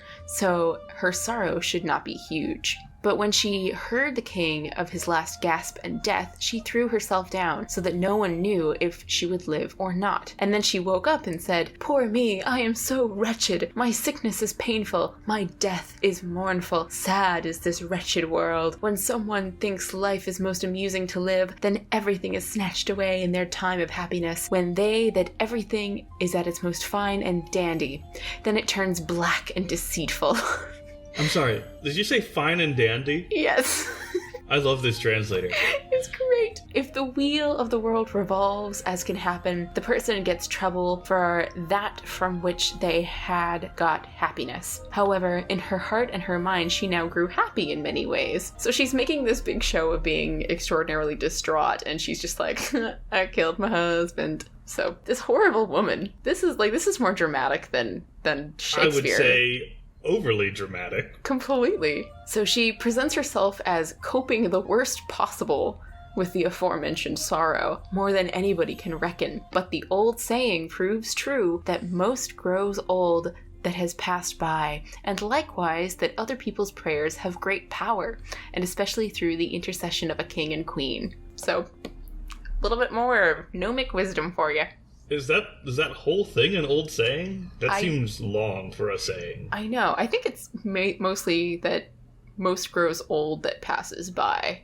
So It's like you're wailing and screaming about this, but you've been doing it for 6 months. Like, you can stop now. Now, the betrayals of the aforementioned woman eventuated. She married the count, whom she had pledged her trust, and drank his wedding with her. There was the greatest joy and gladness there. It is not necessary to go on about it, except to say that nobles were led away with the best of gifts, and that she had received her greatest joy, which she had long demanded of the world. Did you say long demanded of the world? Yes. That's a good turn of phrase. I like it. Yeah. I like what it says about her character. Yeah. She's a pushy woman. We leave them now to their luxury living and move to Theodel in his mortal danger. So I love this, like, wonderful transition here. I mean, that's also saga tradition, is that you say, like, we're going to talk about this now. Or if someone leaves and they don't come back in the story, the author will just say, they're out of the story now. Yeah, exactly. We don't have to worry about them. One day it happened that the king rode out in the wood with all his retinue, and as soon as the king had drawn his bow, he saw a big polar bear and greatly desired the beast, and shot 4 or 5 times, and missed the beast each time. And the king grew very angry, and put his best arrows to the bow. And when the animal perceived the anger of the king, it ran to meet him with as much fear and dread as a living and breathing person, and laid its paw on the king's knee, and went home to the palace of the king. And it was in He's every... a polar bear in this version? That's amazing! He's a polar bear. Like, I don't know how he went from wolf to polar bear, but this is so much cooler. I mean, there are a lot of Scandinavian stories about kings having pet polar bears for various reasons. That's true. I think we read one in the Vikings lit we class did. we took. He was supposed to be, like, extraordinarily lucky, that guy. Yeah. And he ended up getting a polar bear. So anyway, he goes home with the king. The next thing that happened was that the king put out an invitation to all and sundry and invited a large crowd of people there. And while the palace was occupied with the best men, the beast seized one knight and recognizes him as his enemy and runs... Wait. So is this like a festival for an occasion, or is this just a come see my bear? It doesn't say. Like, neither story says what the festival is for. It's just a big feast. Okay. Yeah. And so he runs at him and tore apart all of his clothes. And when the knight had received this dishonor he turned around to leave and never came back. And the king was so angry, he asked his court to kill the beast. But when the polar bear understood the king's rage, it exhibited great mildness and begged for clemency by indicating with its eyes. So he doesn't bite him in this story, he just rips off his enemy's clothes. This king is also less understanding than the other king. Very true. But he's a Viking king. So now the men began to grow merry from drinking beer, and no more was any attention given to this. And now 12 months passed with nothing newsworthy taking place. And so this goes on for some time until one day the king goes into the forest with all his followers to hunt animals and birds. And so they had long hunted when night came, and they lost their way about the desert and narrow forest and arrived in Syria, where he had previously identified the queen. Wait, back up like 40 steps. What? They got lost and arrived in Syria? Apparently. So... Where were they starting from? I don't know, but apparently they're bringing a polar bear with them. What is this story? But anyway, this woman now is apparently a queen in Syria. So, What? I'm guessing this is like a crusading thing. I don't know. Like, it doesn't say. It's just, that's what it is. Wait, is this woman is Theodel's wife? Yes. I thought she married a count. But apparently she's a queen now. Okay. That's what it says. Drottning. That is the word for queen. So, there you go. Anyway, they're in Syria now, and the king followed that same animal which he had followed before. There was also a great preparation on account of the power of ale and good cheer and other things, along with halls That's arrayed. how they ended up in Syria. They're really drunk. They were really, really drunk. And so they're in Syria. And anyway, on account of her status, the queen had not entered the hall until the feast was underway. Then the queen entered the hall with 70 handmaids. 2 counts led her, and moreover, they were quickly abetted by all kinds of musical instruments. And when the queen came to the middle of the hall floor, when Theodel was in his animal form, recognizing his wife and how hugely she had deceived him, he leapt up with such awesome ferocity that those who walked with the queen retreated to the bench. And it had her under it, meaning the bear, so the bear jumps on her and tore apart all her clothes, and so her nose, and scratched her flesh all over. The queen was very angry at this indignity which she had suffered, and most of all because the animal was not killed. The king now becomes profoundly angry and commanded the animal to be killed, but no one could get a hold of it before it came before the king, and it fell down and begged for mercy, and tears fell from its eyes. But the king did not want to be softened. Then one knight got up from his seat and went before his lord and master. "Sire," he said, "would you be so good as to attend to my speech regarding the words which I would like to speak to your majesty? Things seldom..." That's an unnecessary string of words there. It is, but it's formal. That's true. "Things seldom heard of have happened here. First, you lost your best knight twice in 12 months ago. And second, you have received a certain polar bear that seems to you of great wisdom in all things, and has done no one any harm during the aforesaid period, except for the count whom Theodel's lady married, and now to the lady herself, the greatest disgrace. Not everyone has equally great knowledge, if even they have studied all the liberal arts and have minutely researched them through and through, and many people who have been knowledgeable in good magic have also changed their form. Here, one knight has disappeared. It could be that those things have happened here, but he who pursues this art can never get out of the creature's form if his clothes are taken." So this guy's like, he's studied magic. I know where this is going. Like, he's put the pieces together. Yeah, this is someone who understands supernatural process here. Yeah, exactly. And he clearly understands that this isn't a curse. This is like part of the liberal, like part of the magic arts and the liberal arts. Yeah, I do like that Theodel apparently does this on purpose in this version. He's not under a curse. He just likes to be a bear sometimes. I totally understand that. Man, how come magic was taken out of our liberal arts curriculum? I know, right? Ugh, shameful what's been done in academia these days. Okay, there was now a great applause at his speech, but the king grew rather angry because he gave advice that the king did not know about, and so should give evidence for his case or lose his life. The next thing happened was that the knight was brought in from the front of the king. He began his counsel with the court sitting right alongside, with the queen sitting there. Seldom heard of things have taken place regarding this good knight, and the animal which here has done particular injury. It was known to you that Teodel disappeared for 2 or 3 days at a time. I believe that it would have gone like this, that while Teodel was practicing his art, his clothes were taken. I believe that no one did this other than his wife. So he's got his little, like, Sherlock Holmes moment. That's exactly what I was thinking. Like, he sounds like he's, like, puffing on a pipe and going out, like, you see, Watson. Yes, exactly. So he's like, let me state my case here. And so he does. His speech was applauded a lot, apart from by his enemies and the lady's friends. They said that he was worth the most shameful death, but he paid no attention to them. All right, great. I like that that's put in there. He said to the king that no one had taken Teodel's clothes except his wife, and asked the king to go and constrain her with many commands. It seems strange to the people that the king must go so very far according to one person's speech. I thought she was the queen of Syria. Why does she have to listen to him? I don't know. The king had led the lady aside for a private conversation and asked whether she knew nothing of the clothes and her husband Teodel, but she said, far from it, saying that this evil fool serves ugly lies with a false mouth, and that you should stoop so far beneath your rank as to believe one idiot. The king replied that it would just have to be that way. He had her... Which, I love how we're going from, like, this very high formal language to, well, it's just gonna have to be this way, isn't it? I mean, I'm sure that is, like, a pretty good approximation. Oh, for sure. I like this translator. It's fantastic.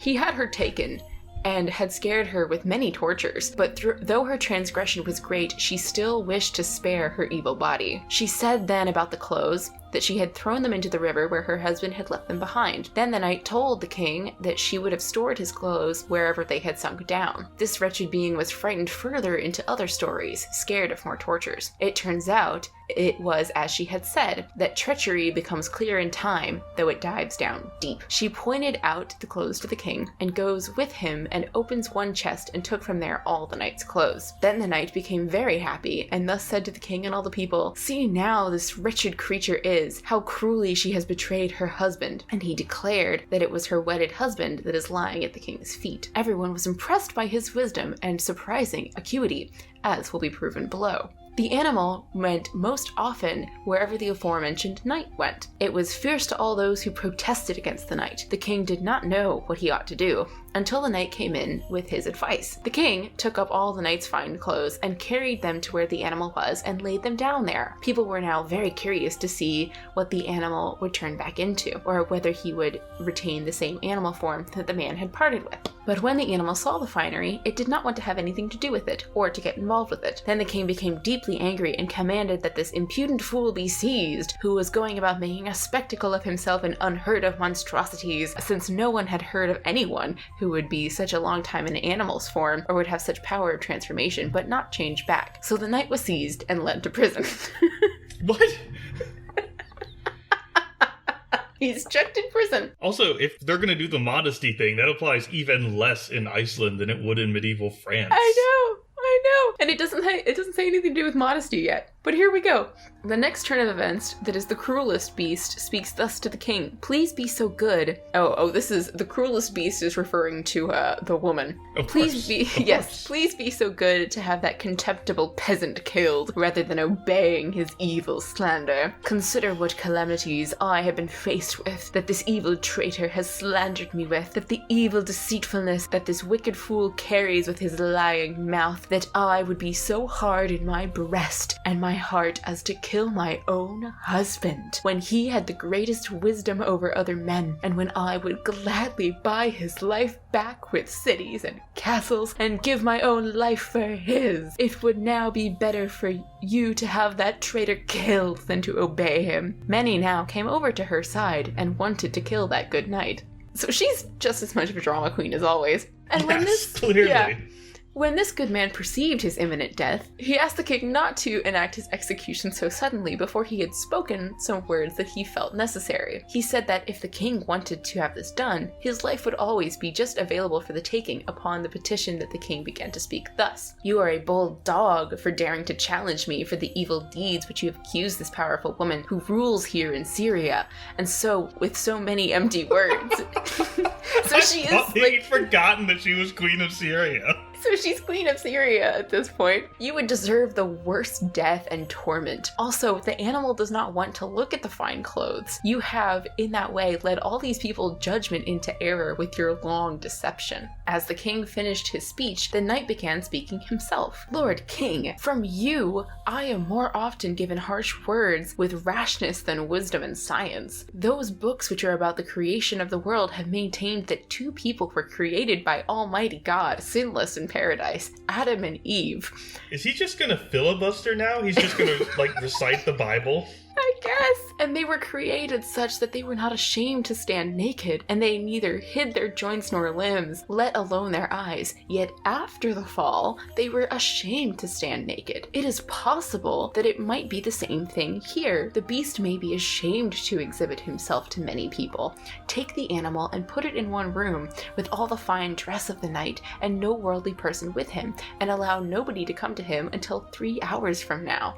And I shall go in first with the king, and if he is not changed this way, as I have said, then I am more deserving of death than life. So he's staking his life on this. So it was done as he asked, and the room was strongly locked. Now, when it came about that the wretched being protests still, saying, "Please, Lord, kill dead this harsh traitor," rather than obeying him again. That the wretched beast is the woman and not the bear. Yeah, so she's still protesting, and the king answers that there would not be long to wait for if no new event happens on this day. Yeah, he's like, chill out. Ugh.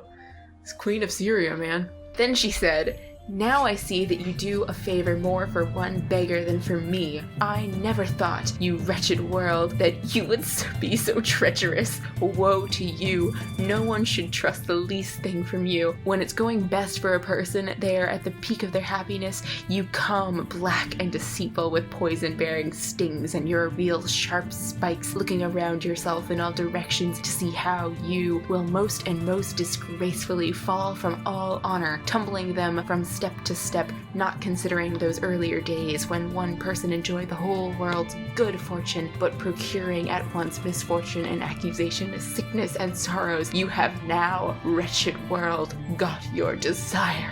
This lady is just... I know. She's off her meds. She's really... Ooh.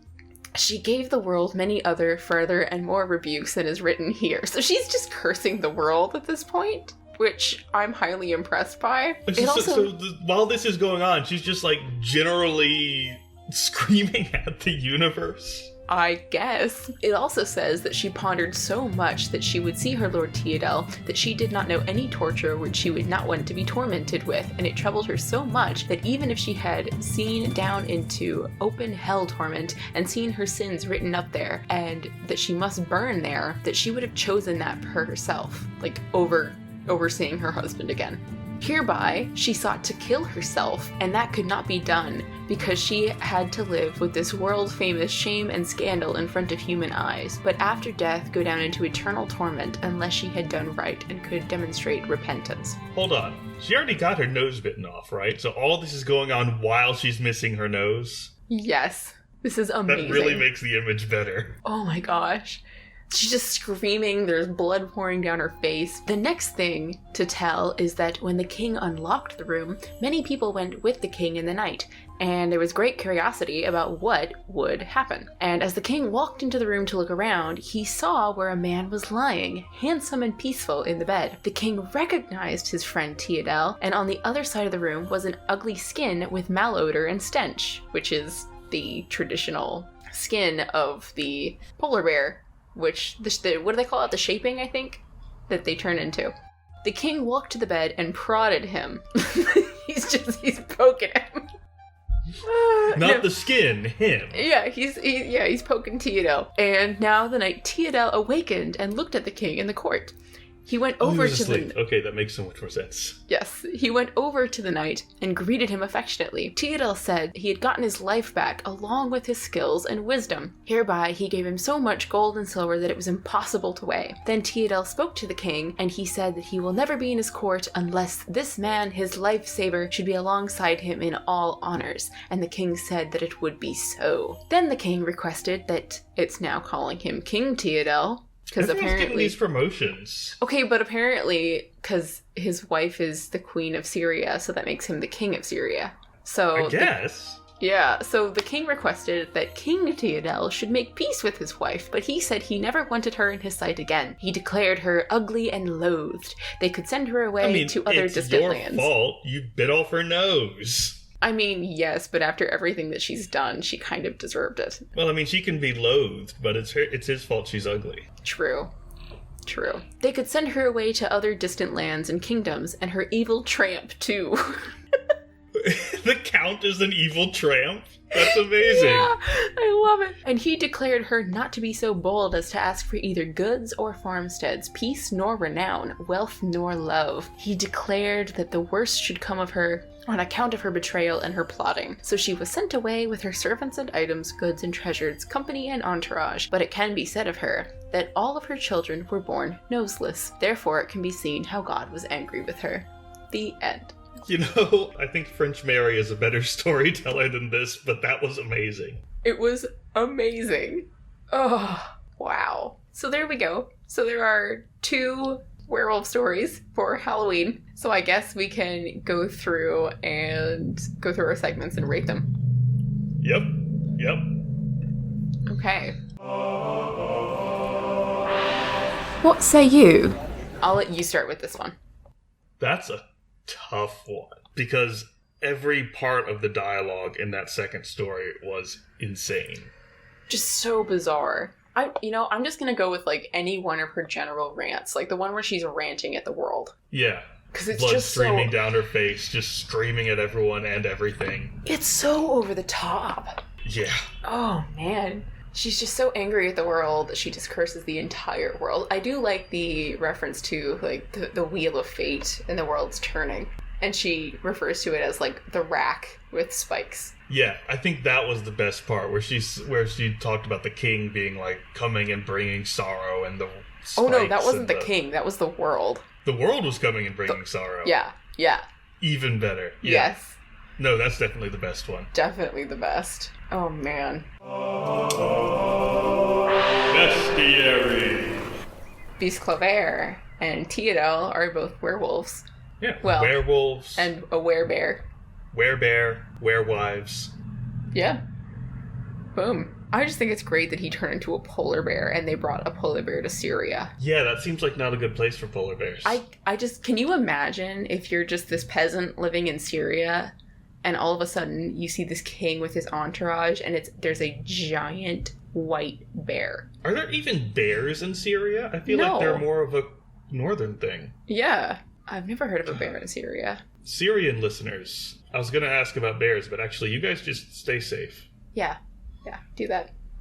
That would be terrifying. Actually, if we have Syrian listeners, it's probably Bashar al-Assad, because I bet he's the only one in that country with internet access. True. So, Bashar al-Assad, if you're listening, go fuck yourself. Woohoo! Oh boy. Well, I have nothing to add there. Sorry. No, you're valid. I think just the various wares are all we've got there. Yeah, the were creatures. Okay. D&D. What can we add here for a D&D game? Besides, obviously, having a character who is a were-polar bear. Yep, that's good. Which I think would be amazing. You can incorporate the jack-o'-lanterns if you wanted. And there's got to be something in that story that we can include. Oh, yeah. I mean, all you have to do is change the deities a little bit. Mm-hmm. You could even make Jack like a minor patron for warlocks. That's a good idea. Like Trickster Jack. Yeah. That'd be good for rogues, too. You could have like a local rogue who's just known as Stingy Jack. And the legend is that no one's ever met him, but his followers put like a little jack-o'-lantern out for him. And that's where you know it's safe, like a safe house. You could do something like that. I like the mythos you're building. And he's got like a legend of having cheated death, but no one actually knows. All right, what else? I feel like if you don't include the queen ranting at life, she's got to come in at some point. I think that at some point you should make your party get lost and end up in Syria. Absolutely. Just turn it into like the Feywild or one of the Nine Hells or something. Just boom. No, modern Syria. That's what I'm saying. Like, it's one of the 9 hells. It's just Syria.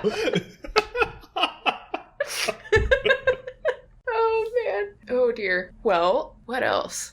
I mean, I feel like, you have the perfectly wonderful mechanics of the shapings and stuff. You could incorporate, like, learning the liberal arts. Like, you go to magic school and learn how to take on a shaping. That's true. Which would be that'd be a fun dynamic to play with. I also like the idea of incorporating magic as one of the liberal arts.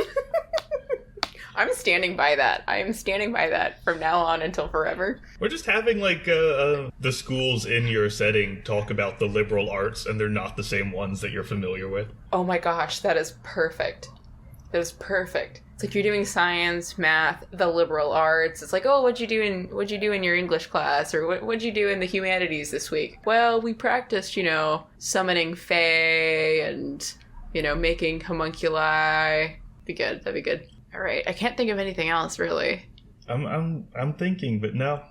It's pretty straightforward. You can basically take the story and turn it into its own little side mission. Yeah. Where, the king's like, I think we have this cursed animal, but I don't know what it is. And then your players have to figure out how to help the cursed animal. So you can do like a mini side quest there. Yeah, I like it. There we go. Okay. How many ages hence shall this our lofty scene be acted over, in states unborn and accents yet unknown? Echoes in modern culture. Well, since this is our Halloween episode, we have a lot of echoes in modern culture here. That was basically the point of this week's episode. Yeah, the jack-o'-lanterns and werewolves are pretty much... Yep, pretty straightforward. Yeah. Oh, I did mention the Selkie, so that's another connected piece of lore in terms of hiding skin. If you hide the Selkie's clothes, then the Selkie can't go back to the ocean. Sherlock Holmes. Yeah, we did have the Sherlock Holmes reference. Comitatus. What about a D&D party? I feel like the Marty Stew character from that second story is the obvious choice for a D&D party. The whom? Sorry, I can't remember his actual name. Starts with a T. Theodore? Yeah. Tito? I was calling him Marty Stew because that's like the term for an overpowered self-insert character in fan fiction. Oh, I always heard that as Gary Stew. Mary Sue and Gary Stew. Oh, I heard Mary Sue and Marty Stew. Marty Stew. I like that too. That also works. Yeah, he's very OP. Okay, so definitely him. Also Bisclaver. Yeah. They're 2 separate characters. Yeah, I think that's a good thing to establish, is that for the purposes of our segments, if we have 2 different versions of the same story, the characters are different. They are totally different. Who Stingy else do Jack we want? is a good rogue. Hmm? Stingy Jack. Good rogue. Yes, Stingy Jack. And who else? We've got room for one more. I feel like the aforementioned knight who... The Sherlock Knight? Yeah, the Sherlock Knight. Yeah. He seems like a wizard. He's at least knowledgeable. Yeah, he knows about magic. Alright, awesome. I think so Teodel might be a druid if he keeps turning into animals. I think so. So we've got Teodel the druid, we've got Bisclaver, who's like... I think he's just a fighter. Yeah. Or like a barbarian, except he like turns into a monster. I mean, that doesn't have to be a class feature. He can just be a werewolf. True. Fair enough. And then Stingy Jack, who is our rogue, and the Sherlock Knight, who I'm going to go with, I don't know, wizard? Yeah. Wizard. There we go. Multi-class, because he's also a knight. Yeah, there we go. Multi-class. High-level party. And they're all OP anyway. All right. The Tolkien Tally. So what did Tolkien borrow from this? Well, we do have Bjorn in... That's true. We have a werebear. We do have a werebear. So Bjorn is... obviously the Old English word for bear. It's pretty straightforward. And he does, in The Hobbit, he says that his people were of that same ancestry. So that makes sense. They're supposed to be these big, fearsome kind of people who don't really exist anymore. And so he's like the last of his kind. He does go out and he doesn't hunt. He kills the bad guys. So he's not your evil werewolf. He's a good werewolf or a werebear.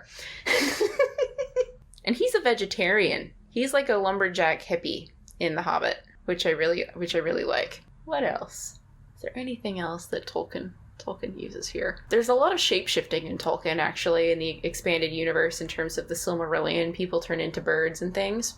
So that's a similarity. And there is a standard for chivalric virtue that we can sort of generally take that he modeled off of the lays and the chivalric patterns that he does use in things like Gondor, especially in the relationship that Faramir has with his dad. And one of the more interesting things is that Tolkien particularly uses the formal and informal versions of you, which is to say thee and thou, versus you with Aragorn and Éowyn in particular, to denote how that relationship works. So that's very interesting as well. So there is this sort of chivalric thing that Aragorn has going for him. That's all I can think of, I think. Now I actually have to think of a sound effect for the Tolkien tally. Now let's sit at the kitchen table. I don't think we have any food. Noses. Noses. Maybe he just rips off her nose. He doesn't actually eat it. Yeah, that's true. And no one's eating the pumpkins. They're just lanterns. They're also turnips. They're also turnips. Or rutabaga. The Dungeon Master's Dictionary. Any words here that we can use? I mean, any one of these rants would work, to be honest. Right. Yes. So you could take any of those. You know, how dare you stoop so far beneath your rank as to believe one idiot? Or... I feel like we mentioned that there was something for the dictionary, and now I can't remember what it was. Well, we can always use the shapings. Shapings is a term. Yes. So we can put shapings there. I do like this story, like, in both stories, because it does make you question, who is the real monster here? Is it the man who turns into a wolf or a bear? Or is it the woman who breaks his heart? What does it really mean to be a monster? I mean, I don't have anything to say to that. That's so valid. Makes me sound like a high school English teacher. Or like that opening song from The Hunchback of Notre Dame. How does that begin? That is one that I have not seen. You haven't seen The Hunchback of Notre Dame? I have not seen the a Disney lot version. No, I have not seen a lot of the Disney movies. Near the end, it says something like, who is the monster and who is the man? Talking about like the deformed Quasimodo versus the not deformed but evil Frollo. Ah, yes. Okay. I'm not trying to get involved with Disney's lawyers, so the following audio clip is actually from the cover by Jonathan Young and Caleb Hiles. We will post a link to their YouTube video on the Joke about that. It is something that, as a literary scholar, I guess you could say, it is something that I like to explore. Yeah. Like, that is one of the main morals here in this story. That is what Marie is sort of laying out, is there are standards of chivalric virtue, and even though your husband might turn into a monster, that does not make him a monster, and he's protecting you, and you need to stand by him. But anyway. Although I'm sure that, according to medieval folks, monster would just refer to any of what Dr. Hughes would call non-human human beings. Yes. Regardless of behavior. Precisely. Yeah, it does not matter what your behavior is. It's whether you're a non-human human being. Our version of monster has a different connotation. Mm-hmm. Okay. Street smarts! Do we have any lessons from this text? First off, there's so many relationship problems in this text. Yeah. Don't try and trick the devil is one. I mean, I feel like it worked out for him. Did it, though? Because he can't get into hell and he can't get into heaven. He's just stuck wandering. Do you want to go to hell? I feel like wandering is the better option. I mean, I guess. I'm told it's an unpleasant place. That's true. That's entirely fair. So maybe try and trick the devil, but be careful about it. Street smarts, don't turn into a coin. Yeah, there you go. Don't turn into a coin. Don't turn into anything. Conjure it.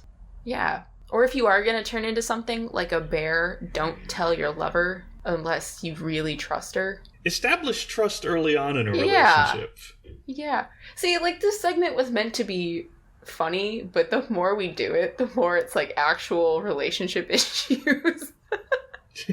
There are a lot of relationship issues in these texts. There are. Yeah, establish trust with one another, communicate with one another. Like, she shouldn't have to be worried about you cheating, and you shouldn't have to be worried about telling her you're a werewolf.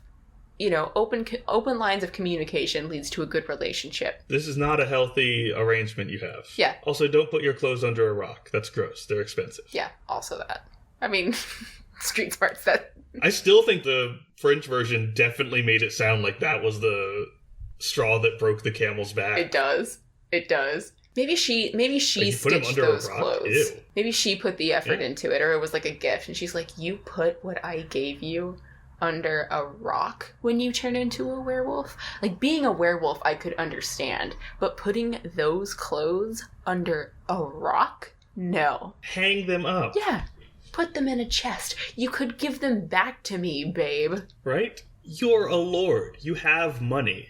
That abandoned chapel, just install a closet or something. Yeah, put a chest in there. Install a lock on it. Go figure, man. Yeah. Well, I think this just proves that no matter what societal level you're at, you can have relationship problems. Yep. Yeah. Okay. Best moment.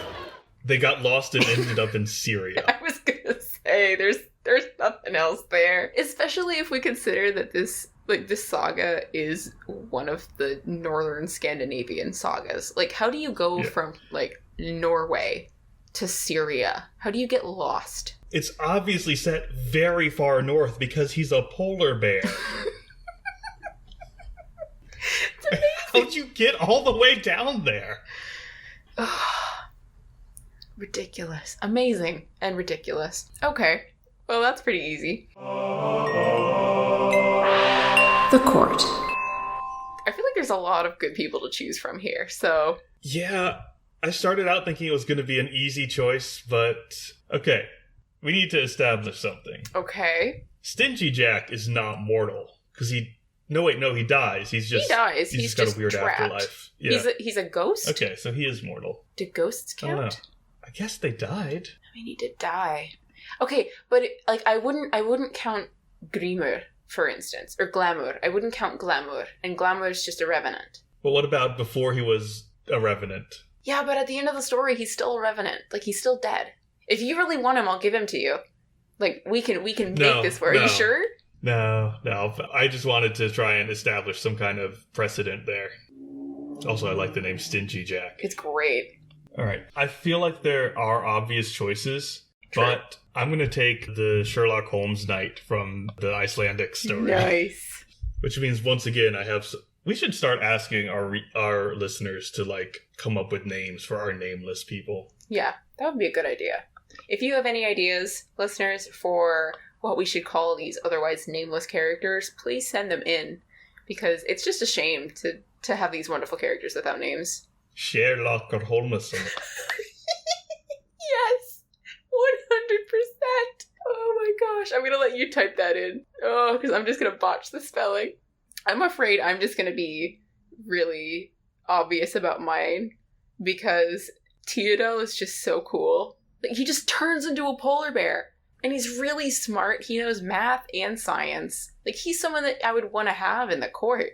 That's true. I thought about him too. He was the one I meant was like the obvious choice. Yeah. But I'm like, I'm gonna go with the obvious choice here. He's a Gary Stew. I still like him. Especially because I've read Beast Claver before, but I had never read this saga before. So it's very new for me. Plus he turns into a polar bear. That's just so cool. Final rating. Alright. Now to rate them. Alright. We have 3 different ones. That's true. How do we want to do this? I mean, I guess we could just do each one separately and then... Put them together? Yeah. Alright. Well, I'll let you go first. So we have Stingy Jack, we have Beast Claver, and we have Tidal. Let's see. Stingy Jack. There are some major holes in that story. Yeah, I like it, but there are some major holes. So I'm going to give it a 6.5. Okay, fair enough. I was going to give it a 6. And then Beast Claver. It's a classic. I can't rate it too harshly because it's very, very good. It's short. It's to the point. It does have some issues, and I'm having a hard time not immediately comparing it to the saga, because the saga is just so outrageously funny. But on its own, Beast Claver is still a fantastic story. I'm going to give it an 8. Oh, I was going to give it an 8. So we are agreed on that one. And then Tidal Saga. I like the unrestrained nonsense at a lot of points, but I also feel the saga author lacks the kind of focus on who's who that most saga authors tend to really have. That's true. Like, instead of giving us a genealogy, he forgets, like, what Theodel's rank is and abruptly makes him the king of Syria for some reason. That's true, he does do that. We also have to remember that instead of this being a family saga or a historical saga, it is deliberately a retelling of Bisclavere. Which is why a lot of them don't have names. But even so, the fact that they're monarchs of Syria and that comes out of nowhere, I feel like that is a blow to the author's skill. That's valid. And also, I don't like that Theodel is given... He's great at everything, and he has all the joy of Aristotle, whatever that means. See, I love that. I think it's hilarious. So what are you going to give it? I'm going to give it a 7. A 7, okay. I think this one's hilarious. I don't know. Maybe I'm going too far, but I just got so much unrestrained joy out of this saga that I'm going to give it a 9. All right. I really like this one. Like, he's so overpowered, it's funny. So I can't really... Like, the whole thing is just such a fairy tale in the first place. I just think it's great. So that is my vote there. All right. Well, do you have a sufficiently spooky Leech's Corner for us? Welcome to the Leech's Corner. It is the most, I think, viscerally disturbing of the ones that I've still got this document. Okay. Hit us with it. For worms in eyes. Oh! Oh, yeah, you're right. Okay. For worms in eyes. Take seed of henbane, shed it on gleeds, which we now know are hot coals because that came up in another one. That's right. Add 2 saucers full of water, set them on 2 sides of the man, and let him sit there over them. Jerk the head hither and thither over the fire and the saucers also. Then the worms shed themselves into the water. This is so violent. I mean, you may recognize it. It's very similar to the toothworm thing we had earlier. Yeah, where the worm falls out. Yeah, except that was over a cloth instead of into water, and you don't have to jerk his head around. He just sits there. And also the henbane is diluted into a candle instead of just being thrown on coals. That's true. So you've got basically burning henbane and hot water, and you, like, smoke it out of his eyes? Yep, there's more. Oh, no. Okay, all right. This is a kind of a list of eye-related things. Okay, yes. For dry disease in the eyes, which is called fig, which I've never heard of, and in Latin is called chemocere. I have no idea if that's accurate. That doesn't sound like Latin at all. But anyway. The yolk of a hen's egg, and seed of marcha, and olusatrum, and garden mint. Again for the disease fig, break to pieces a hawk shank unsodden of a sheep. Apply the marrow to the eyes. Ooh. See, those I could understand actually sort of working. But I don't know if sheep marrow's gonna do anything. For thick eyelids.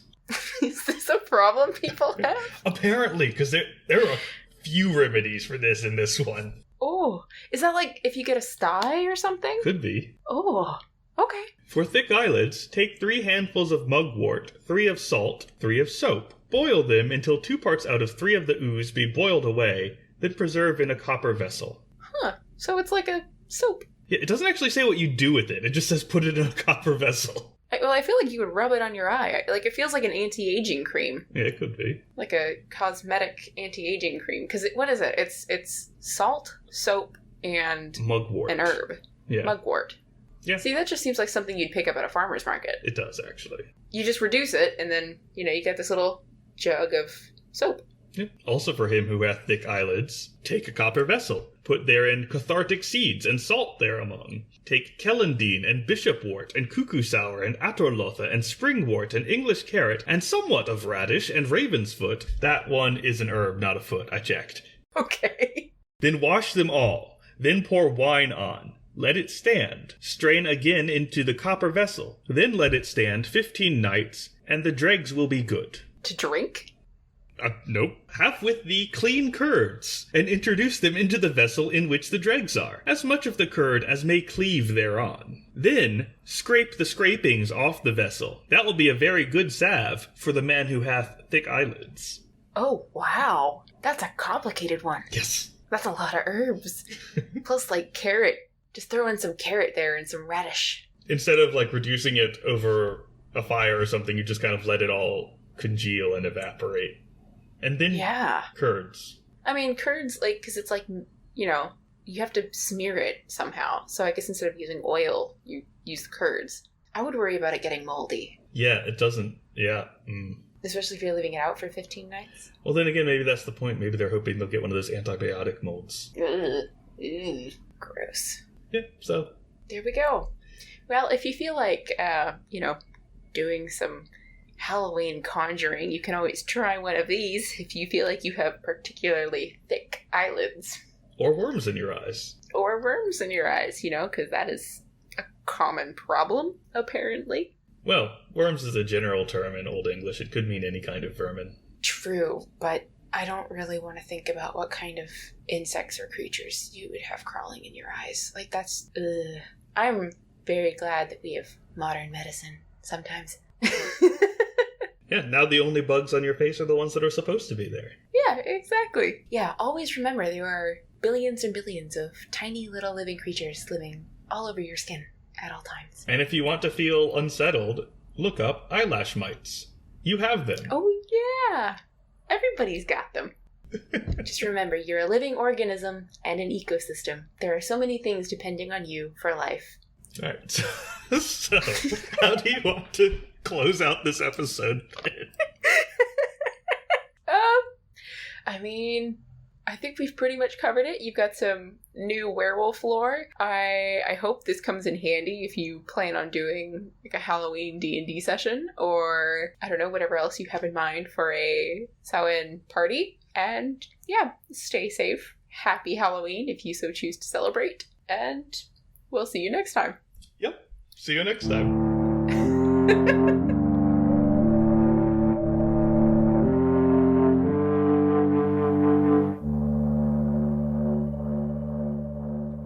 Thank you for listening to the Maniculum. Please consider leaving a rating and review in Apple Podcast to help support the project. For more geeky editions or to see our sources and notes, check out our blog, Marginalia, at themaniculum.podcast.com. You can also join our Facebook group, The Maniculum Podcast, to join in on discussions about all things medieval. And feel free to reach out. We're on Twitter at Maniculum and on Instagram at Maniculum Podcast. We'd love to hear from you. And special thanks to Sandra Boyle, who created the music for our show. You can check out her project, Sugar Glass, on Spotify.